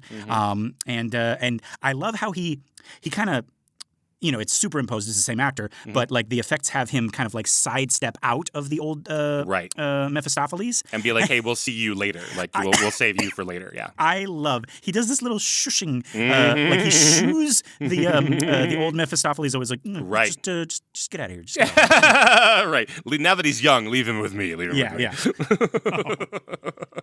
And again, then like the last part of his costume I want to point out is like he's got, I don't know what you call it, but like a Peter Pan hat. okay, yeah. Is that? Oh shit. Is that what a doublet is? Hang on. Oh, I thought a doublet I don't know. was the shirt. I Hang on. assumed a doublet was to cover your doubles. No, okay, I was wrong. A doublet is the shirt. Okay. Yeah, so it's a hat. It's like it's a Peter Peter Pan hat. Yeah, it actually is. Why are you yeah. trying to complicate things? It's a Peter Pan hat. It's exactly that, right? But black, presumably. Yeah, so it's like really dark Peter Pan hat. And he's got this flowing cape that kind of like wraps all around him, and which is really impressive until he turns around and you see that goddamn sword. He's got this sword, which I guess he's supposed to have. He needs the sword for later, but that goddamn sword sticks out like a tail, and it sometimes it's like. It's naked, so it's just sticking out and you don't even see it. But like sometimes it's under the cape, so it just looks like he's got this like, I don't know, extra leg just sticking out like that. You're mad at that. I think that's great. like he's got a third leg or something. Sure. Yeah. It's a devilly tail. Yeah. Yeah. It just to me it just kind of like ruins the because like otherwise he's nice and like he's slim to a point with this cape, you know. And it's just this extra. It's like. You know, yeah. If you're not going to watch the movie, I mean, I would recommend it, obviously. But Emil Jannings is a large man. Like he's a rotund guy. He's got a big round face. Yeah. So this costume does try to make him look like a point. But I also like that he seems like a guy who likes to eat and carouse and all that stuff. Yeah. Drink wine, of course. I always drink wine. Oh, him and Bela Lugosi in Auerbach's cellar, just like. But yeah, Faust wakes up and he's like, I'm young, and he already sees a vision of. I'm guessing that's Gretchen. I'm guessing so. It looks like a slightly different actor, but it's a naked lady. That is, I actually just noticed that just now. I didn't see that the first time. You just noticed that like just now as we're watching, you can see your doublets. Yep, just doublets. Yeah. Yeah, nudity was not uncommon back then, especially like this, where it's like, again, like virgin beauty, like a statue or something. They would have that all the time. So this did not like cause like in theaters or anything like that. No, not that I've seen, and they're relatively common. Yeah. Up until the sound era kind of changed things. When you move to like really realism, like realistic movies, then things like this happen. It was like, oh no, that's no good. I see. But you'd have nudity. You'd have All Quiet on the Western Front has nudity. It happened. Yeah. Until like in the mid 30s they cracked down on that in America, and that kind of had ripple effects everywhere. Yeah. Right. You know who did that? Oh, the way you're saying it, I should know. The Catholics. The Catholics. Always the Catholics. Yeah, the Catholics were the driver behind film censorship in the 30s in America. We don't want no more doublets. We don't want no more Peter Pan hats. Yeah, we know what Peter Pan hats mean. Yeah. No more swords. We were born yesterday. In the back of the front, no. But violence galore. We could just, just chop everybody's head off. Exactly. Yeah, that's that's what I'm hearing is like the difference in censorship between Europe and here. Right. It's like we're fine with like gore and blood and guns and stuff like that. Yep. But show even a single doublet. People lose their minds. Yeah, that's exactly right. Yeah, but it's swapped over there. Yeah, exactly. It's not even like censorship over there. Just good taste. Like there weren't the same kind of like rules that they had over there in Europe about violence that we have about nudity. But they were laid out very explicitly. Yeah, can't do this, can't do that, can't do this. Yeah. So Faust is like, take me to this lovely lady, and he's like, all right, step on my cloak, and right. they go, and I was just talking about the special effects. I really like how this special effect looks, how they go out the window, because it does look a little bit silly. But, It looks a little bit silly, yeah. A little bit silly, but I like it. But then the camera work, the point of view of this cloak magic carpet, like going over the miniature city, that's really good. Yes, and I can only imagine that's like somebody's little biplane, and they're just going all around. Or are those miniatures? No, they're miniatures. Yeah. Oh, Yeah. well, look at that. Yeah, they're really, really clever stuff. Yeah, but even the camera like tilts over as it's like going over, and really, really cool stuff. Yeah. So we get this whole journey through the mountains. I mean, it's like waterfalls and trees. I can show you the world. That's exactly what this is, right? This is the dark version of that. Right, and a nice close up on the hourglass. It's like this is the cost, this is the stakes, right? Right. We got some boids flying, and then Mephistopheles points down. He's like, the wedding celebration of the Duchess of Parma. Yeah, she's going to marry Duke Jean. Yeah, so we don't have the Holy Roman Emperor or things like that. This is the closest thing we have to it. Of like, let's go across the world and screw with some people from other cultures. Yes, Italy. Italy, yeah. Let's go. Right, yeah. And oh my God, just as the camera sinks into, we have another town, another city setting, and people are dancing, and I love. Then they're all it's a lot of moving parts. It's still chaotic, but it's like. There's order to this chaos. Right. And again, these are all miniatures. Yeah. Yeah, we didn't have a camera that can quite do this. But again, unchained camera, put the camera wherever it needs to go. And it goes into a balcony and then like goes down several floors and there's people dancing and stuff like that. And this kind of thing would be copied in Citizen Kane later on in the opera sequence, where we really have a camera that can go like one story down and then we're just like using transitions to every time we go down a story, we have a cut basically to make it look like our camera can go like 4 stories down. Yeah. But it's great. So it's the marriage night. Like, so we're not stopping the wedding here. We're stopping the honeymoon. Yes. Holy shit. Yeah. I didn't even realize, but I guess they're all, because everybody's already celebrating. They're kind of on this like. This is just what rich people sleep on, I guess. Is they never actually lie fully down. They're just like on a what is it, a chaise lounge or whatever. Yeah. Right. And in comes Mephistopheles, and he. Like he might as well be singing Prince Ali because he's like right. Prince Ali is here, and we literally got like I guess those are like people in elephant suits. Elephant suits. Yeah. Hold on. Let me pull this up. Are you not seeing this? Oh, there's big old elephants here. Yeah. those are some. But I can tell they're not actual elephants. Right. Again, like I was like, Lester must mean, I have to go back and look at this as to be really subtle. Like I define where the elephants are. No, never mind. These are elephants. He's got 19. Yeah. That's exactly what's going on here. Yeah. And in comes, I'm like, folks, I'm not even kidding. He's got a turban on. Yeah. This is Faust as Prince Ali. Yeah. That's right. Really good. And he comes in and he's like, well, hello, Duchess of Pharma. big Pharma. Oh, I didn't even. I went with. Oh no. Oh yeah, because it's Parma. That's why. Like Parmesan. Parmesan. That's the joke. This is where they make the cheese. Yeah. Yes. But yeah. So he just shows up and he's like, hey, I know you just got married, right? And I know you're like literally in the middle of your honeymoon, but right. Come on with me. Again, like movies are sexier than we think old movies would be, but like it even though like there's tons of people here, like they're in this kind of alcove up there before Faust comes and takes her away. That does remind me of the kind of things they would do with like maybe not nobles, but with kings and queens, where they witnessed the first time that they would have sex. Right, the consummation. Like this consummation, right? Like this is vital to the continuation of our kingdom. Like this, we need to know that our crops are going to survive, right. After this winter. We need to see them fuck. Yes, and that's basically what this looks like, even though I don't think that's literally what's going on. And then Faust like takes her away from that. Right. Like all her ladies in waiting are there and they're like over her, like waiting for her to get consummated. Yeah. Right. And Mephisto puts the guy to sleep. Yeah. Just Yeah. I like. There's jokes there, but I'm just gonna say, he falls asleep, right? And Faust takes her in his arms, and they stroll off, and then this guy wakes up. Oh, what happened? Yeah. Where's my big G's? Somebody took a bite out of my cheese. And and he looks, and next, like the space on the couch is empty, Right. but Mephisto's standing there, and he hunches his shoulders up and he starts walking towards the Duke, and he's like, I'm gonna get you, and the Duke stabs Mephisto. Yeah. And it's not like I'm gonna stab you and you're just gonna hold it under your arm type thing. He gets him actually in the chest. Yeah. Mephisto dies. Yeah, Mephisto He actually falls to the floor and then dies. Uh-huh. But then his spirit comes out and is like, ha ha ha ha ha. Yeah. You killed me, but that doesn't actually mean anything. Yeah, right. Right.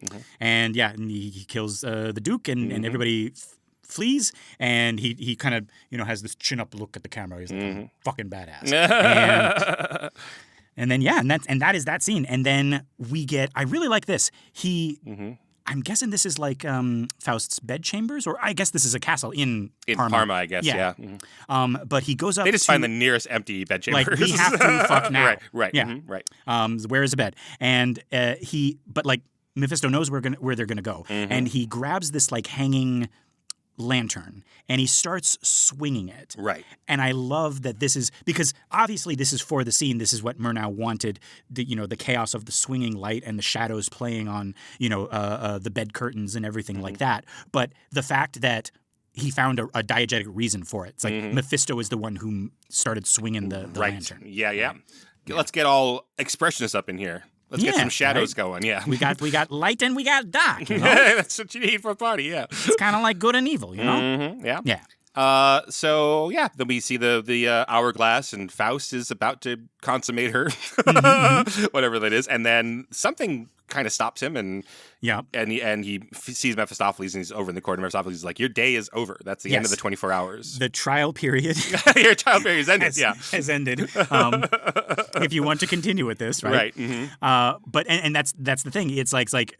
He very good salesman, shows him, like, turns off the trial for just a little bit, and we see kind of like old Faust kind of shuffle back in, and he's like, no, I don't want this, right. And he keeps, so Faust is able to like be outside of the moment with the Duchess, but the Duchess is still in the moment. She's like totally seduced, and like, it's like time has stopped. Yeah, like she's not frozen though. She's like still like, Yeah, but he's able to see that, like see what he's leaving behind with it. Right. Yeah. He doesn't Zach Morris it and be like, wait a second, time out. Right. She's actually still moving as if she's being seduced, as if he's making out with her. Right. He's like seeing her without him there, making out with her. Yeah. And it's like, that's what I just left. It's like, yeah, okay, I'll give you my soul. Of course you would. Look at that. Yeah. And then he jumps back in bed, and again, it's like, you could say that this is what's really happening, but I like that this is like, like you were talking about with the scream. It's right. I don't think Mephisto is really over their 4-poster bed, kind of crawling on the top. and closing the curtains, right, so they can have some privacy, right? But he closes the curtains. Again, it's like, it's, for us, it's like, okay, it's like, we're going to close the curtains. Like, what happens. But then he just, I love his face. He's like, right. Yeah. But yeah. Yeah, then our next sequence, we kind of have it more like, so again, that's like this movie's version of all the Holy Roman Emperor stuff and all of that, like, intertanglings with the continent, essentially, right? And then we get this moment that is closer to Marlowe, and Faust is kind of sitting out in, like, something that looks like the crossroads area he was at before, kind of like this just like desolate nature place. He's by himself, and he's like bored, and then Mephistopheles comes up and is like, what's wrong? Don't you have everything you wanted? Like, what else is there, And like, so that's only just for a moment, but it's sort of, I think, like speaking to that Marlowean idea of like, yeah, you can get everything you want, and that's still not enough for you. You mean probably Goethe? No, I mean Marlowe. Really? Oh. Yeah, that's how I see Marlowe's one of like, hey, like you have all of this this knowledge, etc. And he's like, yeah, but it doesn't teach me anything. It's not like that's what I think of primarily when I think of Marlowe's version. Yeah. But I guess it's true in all of them. Yeah, you're right. Yeah. Yeah, Faust is Faust. It's Faust. He's unhappy. That's his whole deal. Yeah. So then Mephistopheles shows him an image of a town, which I don't think is his town. This is like a country town. Yeah, I think this is a little bit different. It's like these are quaint peasant folk. They're not. They're not covered in city filth. Yeah. There's no plague anywhere. Yeah. Right. And this is Gretchen's town. It seems like. Yes. Yeah. So yeah, basically he kind of like shows him this picture like a tableau, and it's not literal, but it feels like they like Mary Poppins, who like leads him into this picture that he's showing him. Yeah. They go into the vision. Right. Right. Yeah. And it just happens to be Easter, and everybody's happy. Oh, right? convenient. Yeah. And then we get a little look in on Gretchen. Gretchen, what are you doing here? And Gretchen is with her mom, who is alive. Yeah, she's a character and everything. Which is great. Gretchen is just being a young woman. Yep. She walks out with everybody else, and they're gonna go to church because it's Easter. Right. Mm-hmm. And Faust is like walking through the youth, and he's like, sometimes when my students see German movies from this time period, they're like, there's just like, I think we're primed to see pedophilia and everything today. Like we're just on watch for it. But he does this thing where he like is running his hands over the heads of the kids, just like and it's like kids, like youth, like that is like purity and love, and just like to be around innocence, Yeah. I don't know. Like, because we were talking about this with the Goethe version too, like with him being mesmerized by the boy angels, right? Right. And then also with exactly. And with Gretchen a little bit, yeah. And with Gretchen and with the Earl King, being mesmerized by the young boy. Right, yeah. There seems to be, back in the day, people kind of looked at youth almost as something that like not just something that you could envy and be like, oh, wow, it's like, I remember when I was that young. And, it's like, youth is wasted on the young type thing, right? Yeah. It's like if I they seemed to think if I hang around this kid, like I'll get it through osmosis or something. Yeah. Like something you could hunger for or eat. Yeah, totally. Ugh. Yeah. No, I think that's part of it, and again, like these are not meant to be literal. They're not realistic. They are expressionistic. But it also, I think, evokes Jesus's call to the children, like for you to be like children. Right, that's one of the that's the ideal way. It's like if and like we think about that today too. It's like life was so much simpler. I had no worries. Everything like my biggest worry was I don't know what I was going to get for Christmas or something like that. Exactly. And it's like God, to go back to that time and just to be and to not know about all the evils of the world. Right. Yeah. Right. Yeah. So look at his face. This face has seen evil. I want to go back to when I was a youth. Right. Yeah. Yep. So he ends up at the church. He doesn't, unlike in some other, he doesn't follow Gretchen to the church. Right. He seems to follow this progression of like rural, innocence and youth to the church. Yeah. And that's where he interacts with Gretchen. And maybe, Gretchen like you're happens saying, to be there. Yeah. Maybe Mephistopheles has set this up, etc. But right. But then we also see Valentine come home. He's a character, and he shows up and sees the mother, and we have all that. Mm-hmm. Before that, it's like so. And speaking of this church, right? So Faust walks on in. But Mephistopheles hangs back, and I love the faces that he pulls. Just like he kind of like he sees what's going on in there, and he has to kind of like stick his head back out and be like, right. And he kind of his faces engineer this meet cute between Faust and Gretchen, right? Because he ends up scaring Gretchen with his face pulling, and she drops something and he picks it up for her. And so she's in there, and Faust goes and watches her be a good Christian child, And again, this is where it will be creepy, I think. In any age, like he's going to seduce her, because of she's young, because she's beautiful and all that. But then we see Valentine back at home. He comes home. He's a soldier in this version as well, and he goes and sees his mother. And Valentine is played by William Dieterle, who must be like Wilhelm. Oh yeah, it is. Yeah, absolutely. As I looked it up, Wilhelm Dieterle. Yeah. Oh, okay. So he's an actor, but he becomes more famous as a director. He directs a Best Picture winner called Life of Emile Zola. Oh, okay. He does the Hunchback of Notre Dame with Charles Laughton. You might have seen. Oh, okay. Yeah. He directs that one. But the real reason I'm bringing him up is that one of his most famous movies is the 1941 version of The Devil and Daniel Webster, which we might be doing on a future season of the show. Yeah, that'd be next season. Okay. Yeah, because our next season is going to be The Devil and all those devil and this guy, devil and that guy. Yes. Yeah. So that's him. This is William Dieterle as Valentine in this version. And he seems okay. Like this is the only Valentine where I'm like, okay, seems like a good guy so far. Seems like a nice guy. Like he surprises his mother. Right. He's like because I guess he's away, in the wars and everything like that. And he comes home and he's like, mother, and he takes his mother up in his arms, and it's this nice sweet thing. And he's going to do the same for Gretchen. He's going to kind of like surprise her, that he's home, right? And okay, all right, okay. Yeah. She seems to have an actual positive relationship with it. Where is in good notes because of the nature of opera. There is no mother because we don't have a song for her to sing, so we don't have her as a character. And then like they basically Gretchen Gretchen and Valentine interact through props they leave for each other. You know, they don't really have a scene together at all. Right. Yeah. So this one, they have a nice relationship. And then we cut back to Faust as he's like exiting the church. And I sent this to Keenan today. I was so happy because Mephistopheles is out there. He's waiting for Faust, and he grabs Faust. He's like, "Hey, you know, it's like you're supposed to be with me. You know, we following these, you know, these girls around." And Faust shrugs him off, and he continues to follow Gretchen, and we get this amazing shot, folks. It's 52 minutes and 38 seconds. In the one, I'm sure like YouTube is, you know, like slightly different, but Mephisto watches his quarry walk off, and he has the most like, well, I never face, and he puts his hands on his hips, and it is exactly the what is it? Disappointed Muhammad. Yeah, disappointed cricket fan, disappointed football fan meme. It is my favorite image in this whole thing. Yeah. So he has somewhat of that same relationship that we've seen in some of the other versions, right? Where it's like you're supposed to be hanging out with me only. So maybe this side story with Gretchen here, or this detour, I mean, from his plans, isn't as planned, because the next sequence is Mephistopheles basically trying to take back control of Faust's narrative and be like, you know, let me insert myself into this Gretchen love quadrangle. Now let's make it a love quadrangle because I need to keep an eye on you. Yes. Yeah.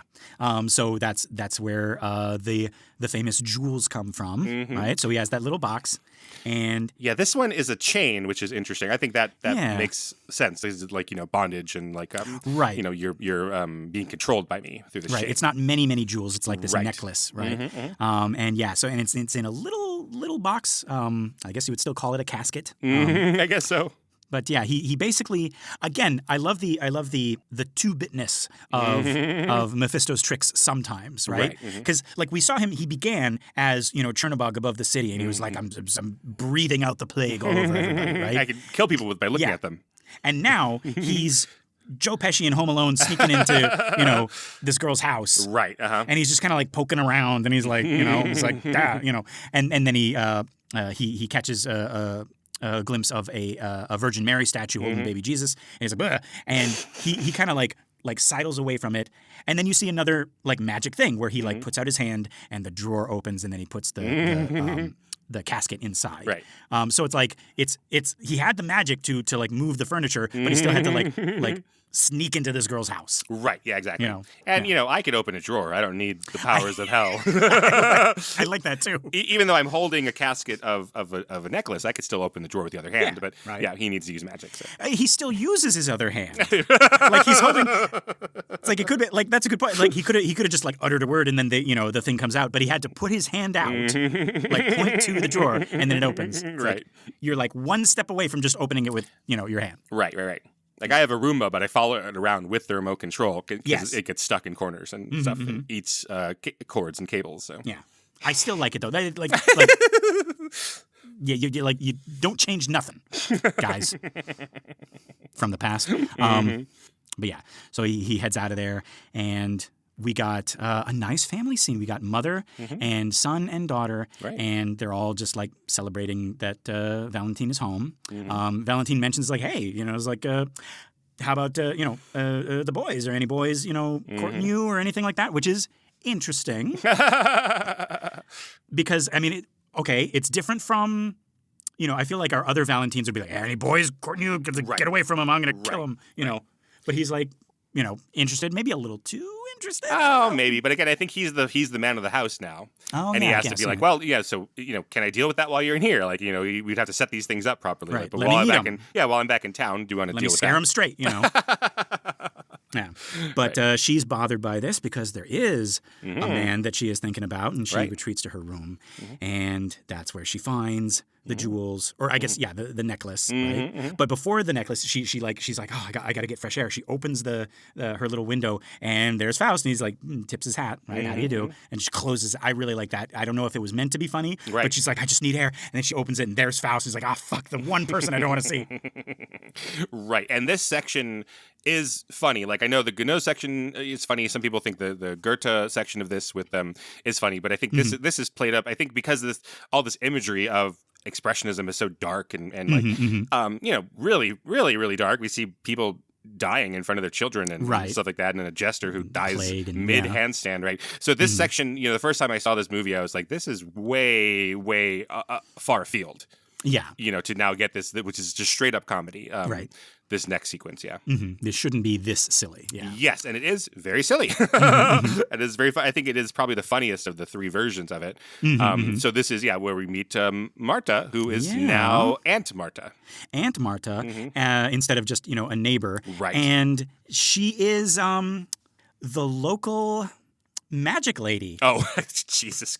I thought you were going to say she's like the town bicycle or something. I was like, what? Lester, what? What are you saying? What?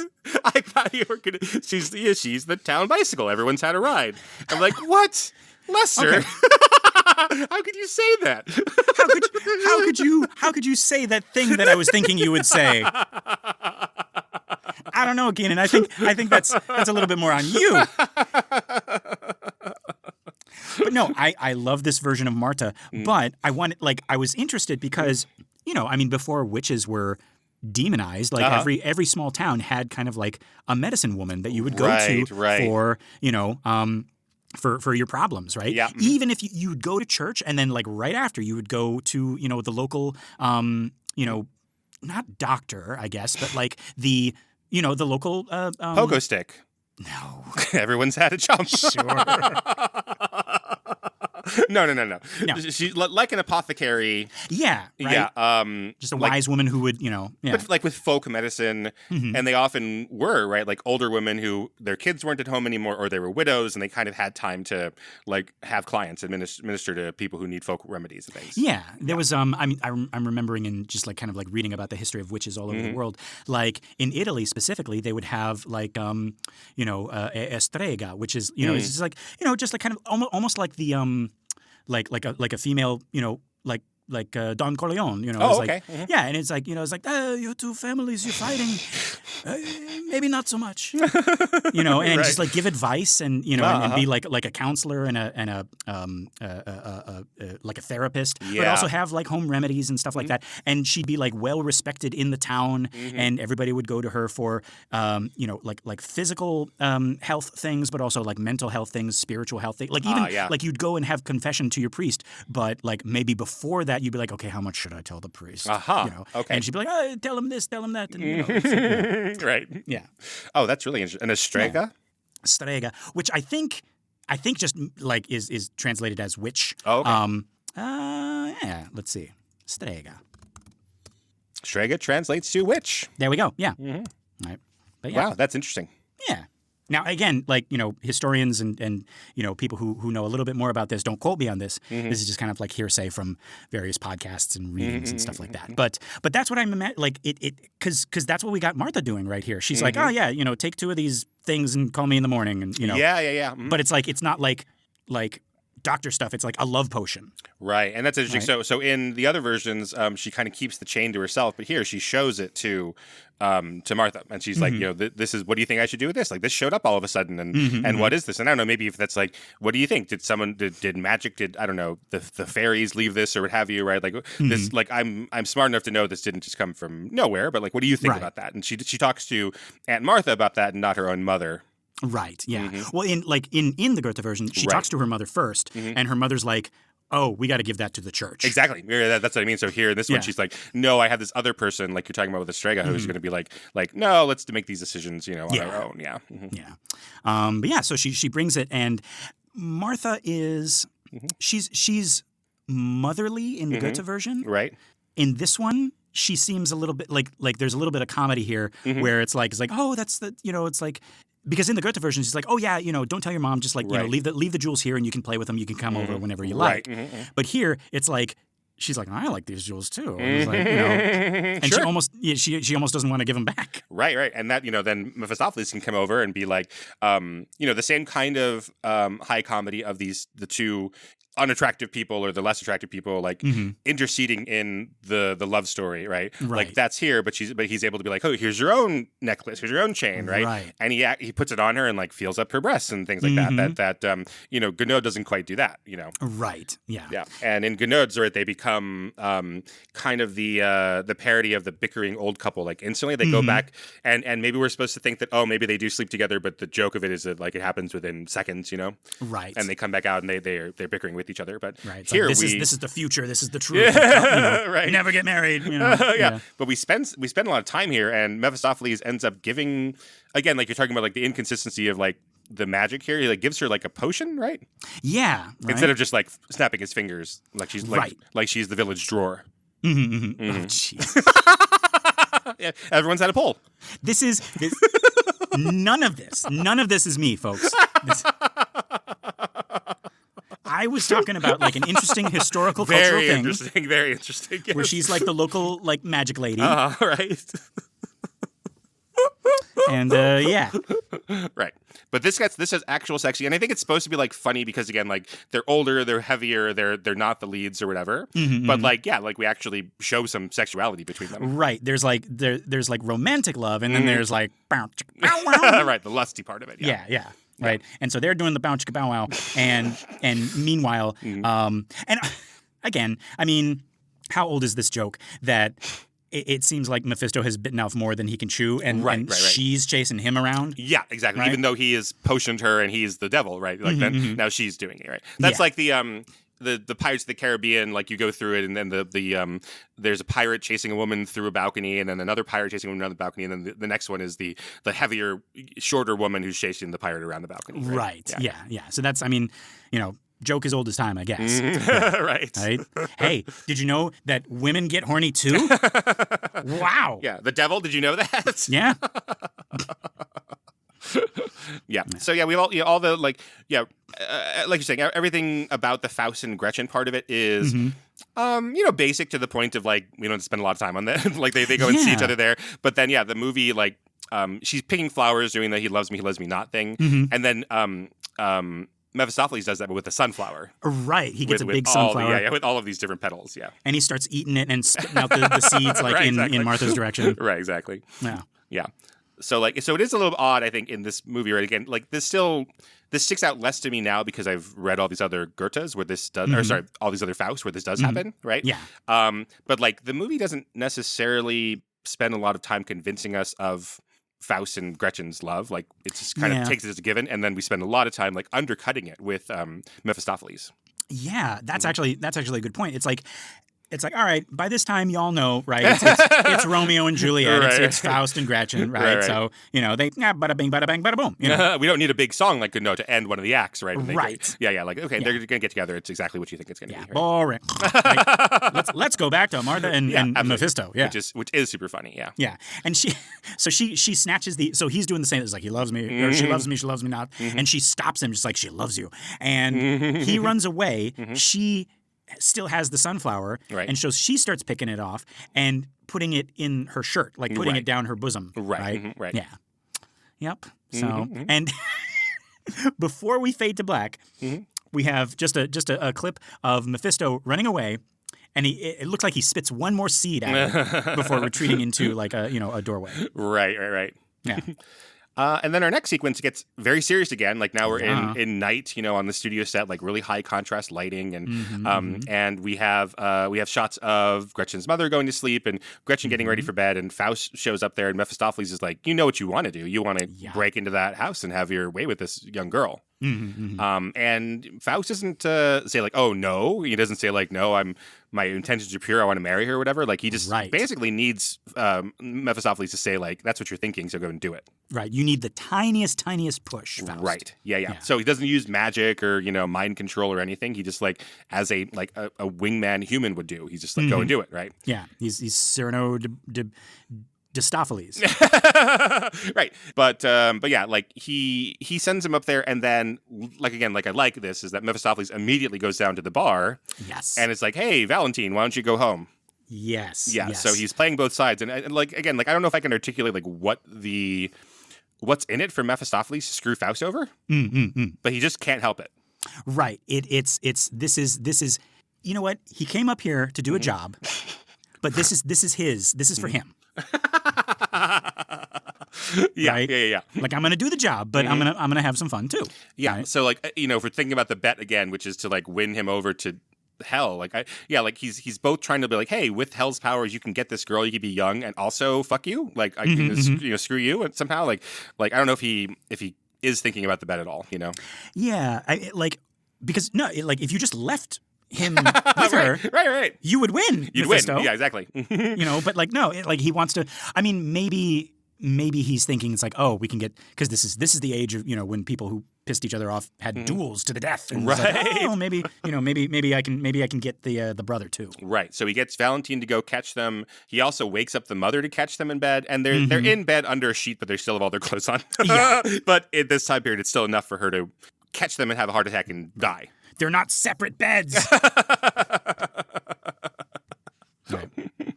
She has a heart attack and dies. She dies. The mother dies, and she shits herself.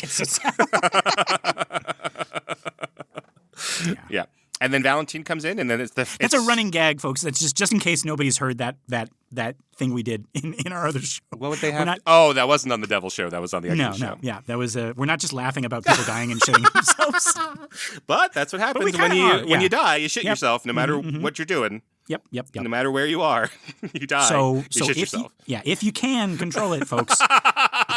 The meal that you have on the day of your death. There were people who were like, they knew they were going to get guillotined in the French Revolution, and they were like, hey, I'm gonna like it's you and me. I'm like, hey, Lester, I'm going first. I'm gonna try to wink at you afterwards, see if that happens.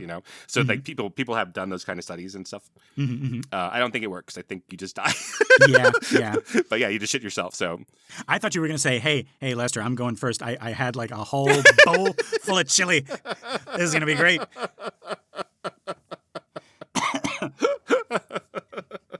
That'll show him. Somehow that'll show him. Yeah. So then, the rest of this duel scene is as pretty close to before, right? Yeah. Valentine comes in and they have a real duel out in the streets. But the big difference here is that, again, like maybe you're not supposed to take any of this literally, but it is Mephistopheles who actually strikes Valentine. Right. Like not part of like, hey, I'll guide your hand or any of that stuff. It's Faust and Valentine are having a duel, and Mephistopheles goes behind Valentine and just stabs him in the back. Yeah. Not as like a shade, not as like he doesn't possess Faust and he's not Faust's shadow. He could be any other guy, right? Just hiding in the shadows, and they're fighting. And he just kind of like, like Cyrano de Bergerac. Yeah, right. Yeah, and then this crazy image again, like some of the stuff that isn't as famous is still nuts. Where Valentine goes up to Faust, and they're like. Faust is as surprised as Valentine that Valentine got stabbed because again it wasn't Faust who was doing it, right? And Valentine kind of stumbles in, and they kind of like form the same person for a moment. They kind of like become one with each other, and like Faust is not happy that Valentine has died. Yeah. Right. So this is not, I mean, I still hate him. I still don't like him. Sure. Yeah. Either of them, because now in this one, because the other one, he's dying, and Gretchen, comes out, and she's like, "Oh no, my brother," and in the other one, it's just like, "Oh, you harlot, you floozy, I curse you." This one, he's like, "I curse you," and hey, everybody, like after I'm done dying, put her in the stocks. I have a specific thing I want you to do. Like, fuck you, once dude. I'm dead. Yeah. Jesus Christ. Yeah, but then also as Valentine is dying in Faust's arms, which is in Gounod's or the other ones, you could stage it that way, but like that's how this one is staged, right? That he dies in Valentine dies in Faust's arms, and Mephistopheles has like cheesed it, and he's going around town and like saying, "Murder! He's been murdered! Everybody wake up! There's a murder!" Which he did. Yes. Which I think it's just fun. I love it. No. I love it because, like, yeah, he's shouting into windows. He runs. There's a point. It's Kevin McAllister when he's running through the halls. Yeah. And then he stops at the camera and he shouts murder at the camera. That's right. And he even opens the windows back up to Gretchen's house, who is holding her mother, who has died in her arms, and he's murder. Right. And then he found, and Faust is having this crisis, and just up pops Mephisto from behind him. Oh, this guy knows. We gotta go. This guy's the murderer. Oh yeah, and then they cheese it again, and they're riding on the back of like that tiger lion from He-Man. You know which one I mean? Yeah. Yeah, I don't know what this is. It's not one of the horsemen, and it's not really explained what they're riding on, but it's some kind of big old demon, but a hairy demon. It's a weird, hairy kind of, it is the lion from He-Man, I think. Good, yeah. And they're just galloping through the air, and Faust, again, to maybe soften your hate of Faust, he's like, Gretchen, we have to go back for Gretchen. Yeah. You know what? trying to make him look at he's on a flying He-Man lion. He knows there's no way that he can get back. Okay, but he's not controlling the He-Man lion. That's like when you really don't want to fight somebody, and you know your friends are holding your back. Like, hold me back. Yeah. He's like, no, we got to go back with Gretchen. And Mephisto's like, okay, and then he starts turning the lion around. I was like, no. Yeah, exactly. So we get to see Gretchen at a double funeral, which is kind of left out of the other versions because the mother and Valentine don't die on the same day in the other versions, right? Yeah. So, and she's very alone by herself. She doesn't have any friends. She doesn't even have that bitchy friend who is like, hey, later on we're going to go and haze that woman who got pregnant out of wedlock, right? Not even that. She even passes like Martha. You can see her. She's kind of like dressed in her mourning stuff, and Gretchen reaches out, and it's like, nope, like gonna shun you. It's all your. God, people were such assholes back then. Like this is all this girl's fault. Come on. Right. Yeah. Right. But they want to blame Faust. Faust is this bewitching older rapist guy, but then also blame her. Right. Exactly. Right. Yeah. And the next scene is her. I guess she's at the stocks. Like she's tied up to this stake in the middle of town, and most people are like gawking and laughing and just like, I don't know. This is the Sunday that we go out, after church and we go and see the tied up lady. Right? Yeah, and there's a guy who is eating a slab of bread. Or maybe it's some cheese. Maybe it's a chunk of Parmesan cheese. He might just have a whole eighth of a wheel of Parmesan cheese. He's eating. Yeah, people used to do that. They, this was both like a warning for everybody else and entertainment. Entertainment, yeah. And then two girls come up, and this is, we don't have the one where it's like, oh, we're gonna throw, rocks at a wedding, but like these two girls like seem straight out of that scene. Because they're laughing at Gretchen, and then somebody comes and is like, all right, time to like. Not be tied up anymore. And he's like, "Oh, that's a good thing, right?" He's like, if you say so, lady." Yeah. But like, I guess she's done with her time in the stocks, right? But like, still, everyone's like laughing at her and jeering at her as she's walking away. Yeah, but what can she do? Because as a woman, the only thing you can do to survive is get a husband, and you can't have a husband. Right, and so she goes. Yeah, and it's like. You also can't move. Right. Yeah. This is when people lived and died in the same town. Like going traveling from place to place was a lot harder. So that's where you live now. Right. And everybody in town hates you. Right. And you go and you go back to your home and your mom's not there, your brother's not there, and you're just like kind of Yeah.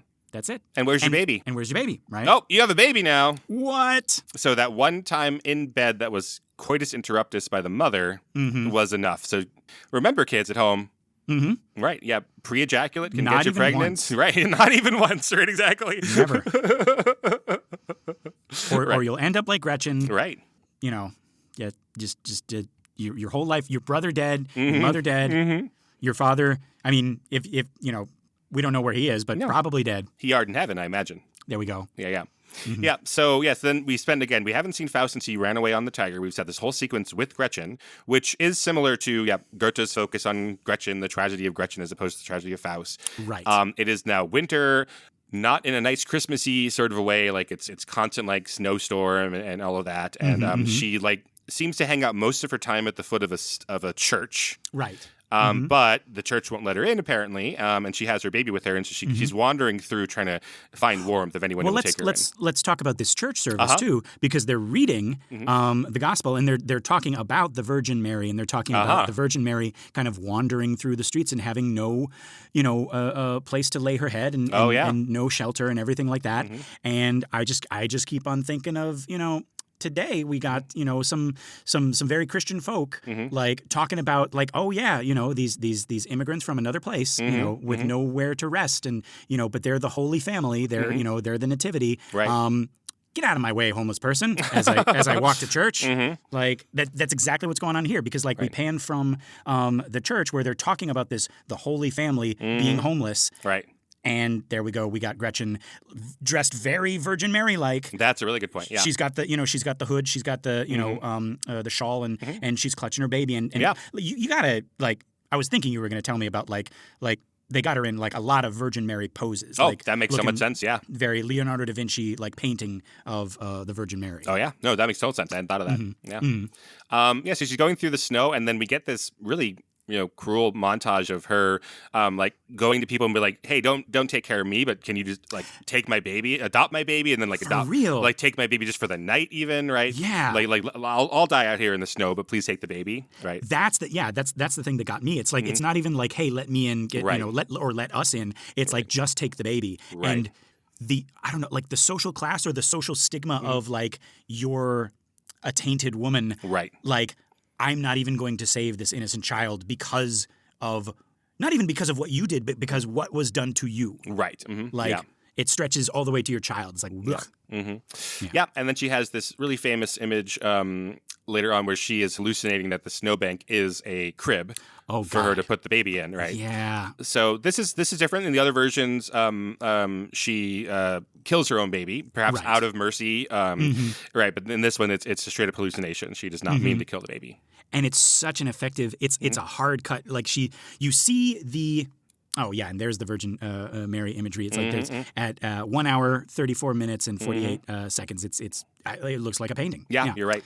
But yeah, then she sees this little cradle, and we see the cradle too, and we're like, oh, and she puts the baby in the cradle, and she's smiling, and then hard cut to the baby is dead in the snow. It's like half buried. Yeah, and she's half buried, and as if maybe she doesn't know it, and she just now at this point just wants herself to die. Yeah, but unfortunately for her, she is saved by the local rap troop.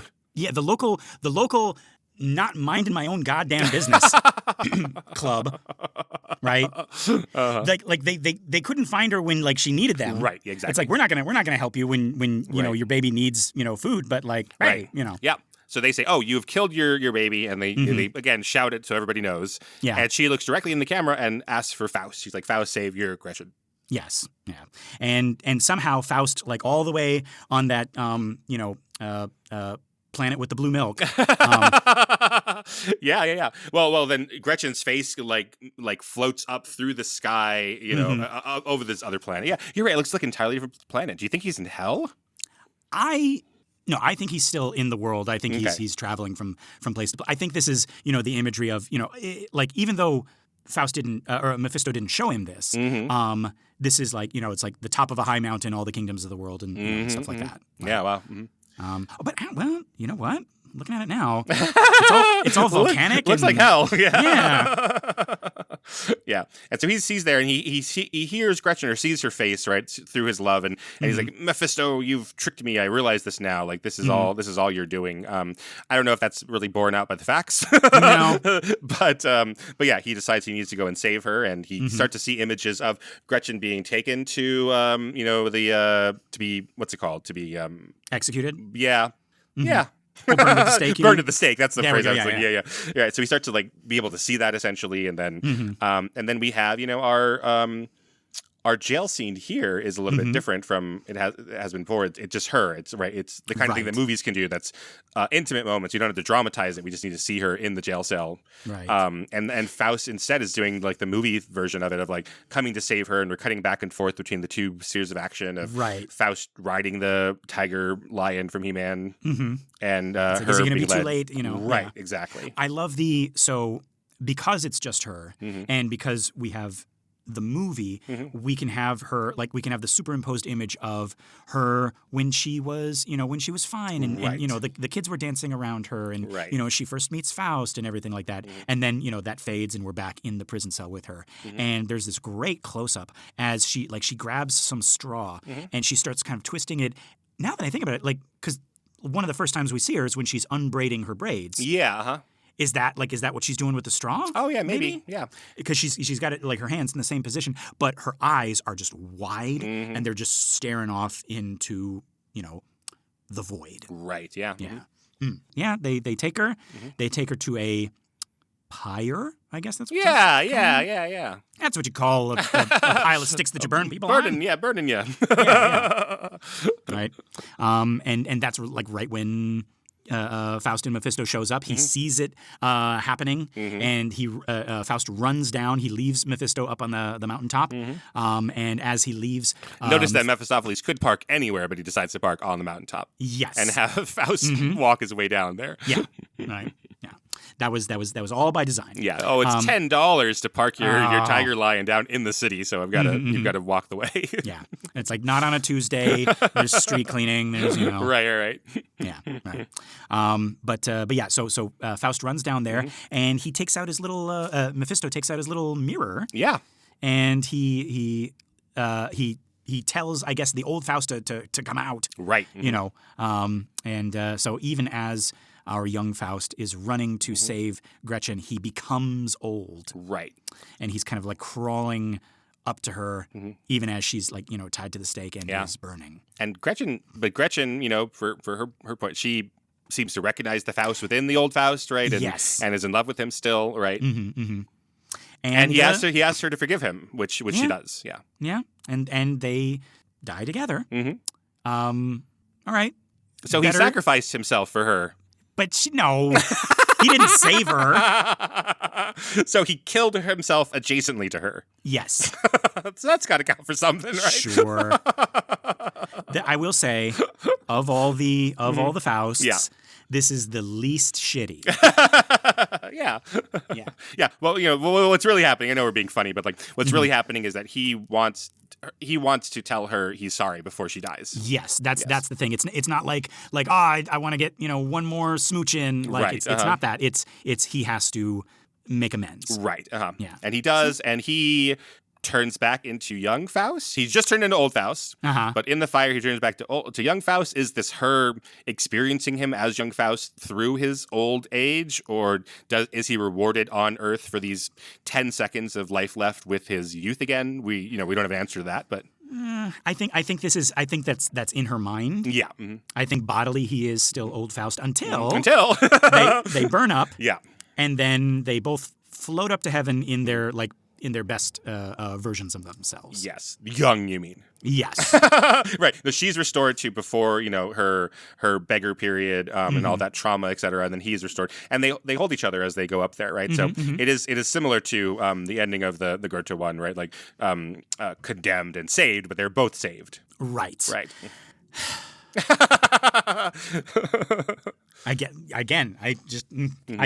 I must have just misremembered. I always thought that this ended with Faust going to hell, but not usually. I guess the only one who didn't do it was the Brit.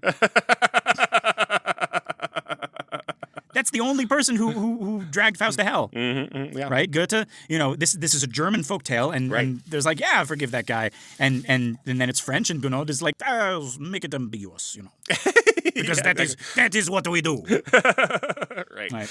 So, they float up into heaven, which is, a crazy special effect, and it's surprising, I think. I don't think you're supposed to expect that, I guess, unless you've read Faust. Yeah. But then we get this shot of Mephistopheles in his old self as well. Right. Now he seems to be up in the mountains, as the Chernobog version, with the horns and the wings and everything. And the camera rushes into his face, and he is not happy that he has lost. Yeah. He has lost that bet. And the angel says, all right, you're done. You don't have to go home, but you can't stay here. Or no, actually, you do have to go home. Yeah, because this is no place for you. But he's like no, my pact. We had a contract, and he's like, one word destroys your contract, your pact. Yeah, and it's like, what word is that? He's holding up the contract. He's like, look at this, I got it here. Right? Yeah. It's all in black and white. Well, everything is black and white because it's F.W. Murnau. But it's like one word alleviates every pain and sorrow. The eternal word, dost thou not know it? All right. And then the angel dissolves into a cloud, and that cloud has words written on it. Or has a word written on it. What's the word? Tell them at home what the word is. The word Lester. Yes. Tell them what the word is. Lester. Yes. Tell them. Somewhere in the corner, Pee Wee Herman's like, ah! No, it is Liebe. Liebe, which means love. Yeah. Yes. So the word is love. All you need is love. Love. Yes. Yeah. That is what I don't know where current like Christian theology is, but that is for the first half of the 20th century, that was the thing that people would say, that God is love, and they're equivalent to each other, and that is all you need to have. That you can like even in like some Catholic circles, people would say this, that, like, yes, we're doing the sacraments, etc., but the word is love and God is love. Yeah, right. So it's like if you feel love, then it's you're feeling God. Right. Yeah. Yeah. And this trounces Mephistopheles, and he sinks back down, and the angel just like he puts his sword down in front of him. He's like, huh. And that's it. Yeah, this version that we have here cuts out the original version where Mephistopheles is so shaken by this that he falls down the mountain and rolls, and it's just 3 minutes of him going, wow, wow, wow, wow, wow, wow, wow, wow, wow. And he passes, and of course there's a little German cottage right. on one of these little crags, right. And as he passes it, he just opens the window. He's like, murder! Ow, ow, ow, ow, ow. Yeah, that's our Faust. Thanks for watching that, go. Lester. I mean, I think there's such interesting things here. Oh, I loved it so much. Yeah, and I do like, a lot of these movies have the subtitles. The early silent movies, or late silent movies rather, have that. Like, so a German Folktale, we talked a lot about that in my class when I taught this movie before. Like, a part of it, I think, is like reclaiming the Faust legend as its original, as German. Like, this is Marlowe and Gounod and all you people. Like, we got this British guy, we got this French guy taking our story. Yeah, it's German, yeah. But then also I think, the new kind of Germany, like, again, German Expressionism is this outcropping of the broken psyche between the two world wars. And, Germany was dealing with all of this really complicated stuff about, like, who are we? Like, are we really the villains of the world, of the entire world? And some people, then obviously went over to Hitler within a few years and were like, if that's the way that they're going to see us, then let's be those people, in addition to like getting everything that we want, right? But this period between the wars, is like this huge flowering of the sciences and arts in Germany. It's like one of the most productive and also one of the most tolerant 20th century societies. There were trans people and interracial relationships and, all sorts of like really progressive things happening. And so like German Expressionism is often seen as like this attempt of like, well, that's who we were and the world is broken, but now what are we going to do with that? Like what is like, how do we think of Faust now? Like what is Germany? What does it mean to have, our national folktale, in the 20th century? Yeah. So this is, I mean, like, because you talked about, like, you compared it to, like shards of glass, right? And shattered pieces. And, I mean, like, could this art be seen as, like, well, this is us now picking up the pieces? Picking up the pieces, making a new world. In Nosferatu, it's a little bit more clear with that. And it's also, like, finding a new type of person. So, I haven't read Dracula. Have I told you that? I did not. Shut this all down. God damn it.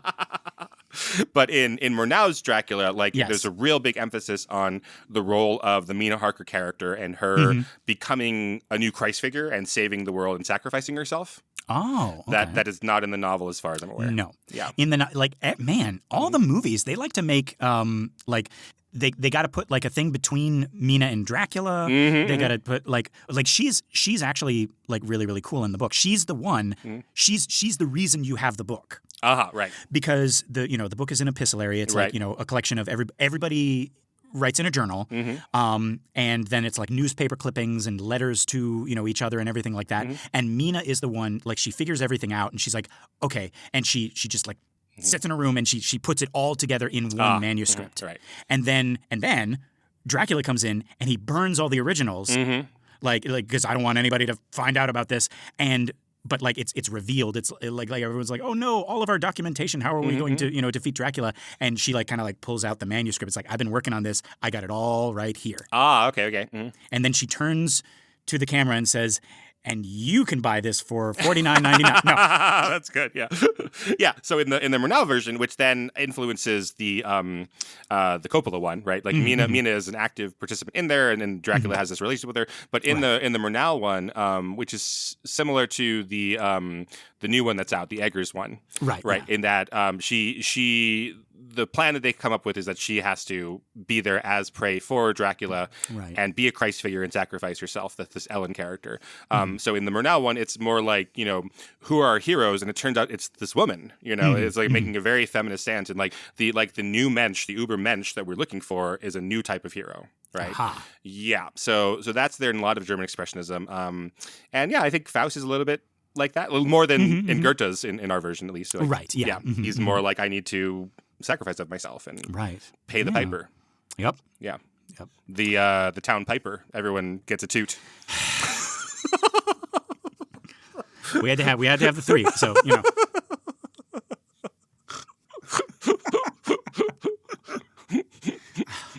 Except he doesn't pay him. Mephisto loses. Oh yeah, I guess so. Well. He gets to go to heaven. Whatever. Yeah. I just want him to be up there in heaven, like, as the janitor. Hey, there's nothing wrong with being the janitor in heaven. Sure. But that's, that like, okay, like, yeah, he can go, but like, 400,000 years as, like janitor in heaven. It's like, okay. Okay. Whatever.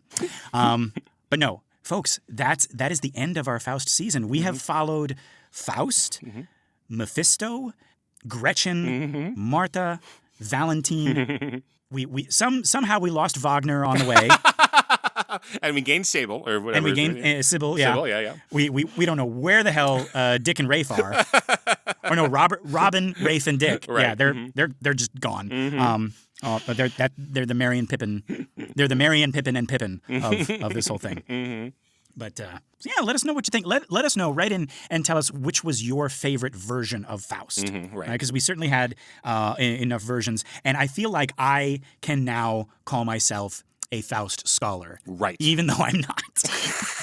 Yeah, but more than we were before, for sure. Yeah. I can go to college and, I can pull a Santa Claus and, some tenured professor falls off a roof somehow. And I put on a suit and I teach, Goethe's Faust. I teach Marlowe's Faust. I teach, the opera, right? And they'll be like, Professor, what's the difference between, the German style and the French style? And I would say, well, you see, Mrs. Doubtfire was a film in the early 1990s. And there we go, And I'm tenured. I can say whatever. I can say whatever the fuck I want. But yeah, what did you think of this whole Faust journey? Oh yeah, I'm glad that we looked at it because so I started this. I'd only seen this movie and read the Marlowe play. And so I only had, now I think I understand like, the differences in the different contexts. And as we look at like where our idea of the devil comes from, like it is even within one Faust story, it is multiple, versions, multiple different ideas about like what we think of this relationship is. So the whole thing with the contract and the selling of your soul. And what is a Faustian bargain? Well, it depends, unfortunately. There's a couple of different versions of that. Yeah. But yeah. I'll never look at Little Mermaid the same again. Right, exactly. And just so you know, folks, in between the seasons, we're going to be taking a little bit of a break just so we can kind of gather all of our notes and also work on our other shows. It's going to be about a month. So we will see you a month from now with our new season of The Devil's Details. But yeah, so our next season is going to be The Devil and, right? So it's going to be all those stories, The Devil and Daniel Webster, The Devil and Tom Walker. We got the cartoon, The Devil and Daniel Mouse. I'm going to see if we can find a couple more. But yeah, I'm excited for that because that is when the devil comes to America. Where he belongs. Where He still is, I think. Well, folks, this has been another episode of The Devil's Details. I've been Lester Ryan Clark. You can summon me on all the socials as Lester Ryan Clark. And I've been Keenan Diaz, and you can invoke me on Instagram and Letterboxd as Howdy Keenan. For more of our shows and other really cool podcasts, go to truestory.fm, or feel free to drop us a message at Banana for Scale Mail, that's MAIL, at gmail.com. We got our Facebook listener group, Banana for Scale. That's a community for all of our shows, including this one. It's a private group, but just request to join and we'll let you into the infernal family. Also, if you want more, consider joining us at truestory.fm/join and look for Banana for Scale. That's us. You get bonus episodes of all our shows, access to our Discord, and you get your episodes a week early. That's pretty cool, just $5.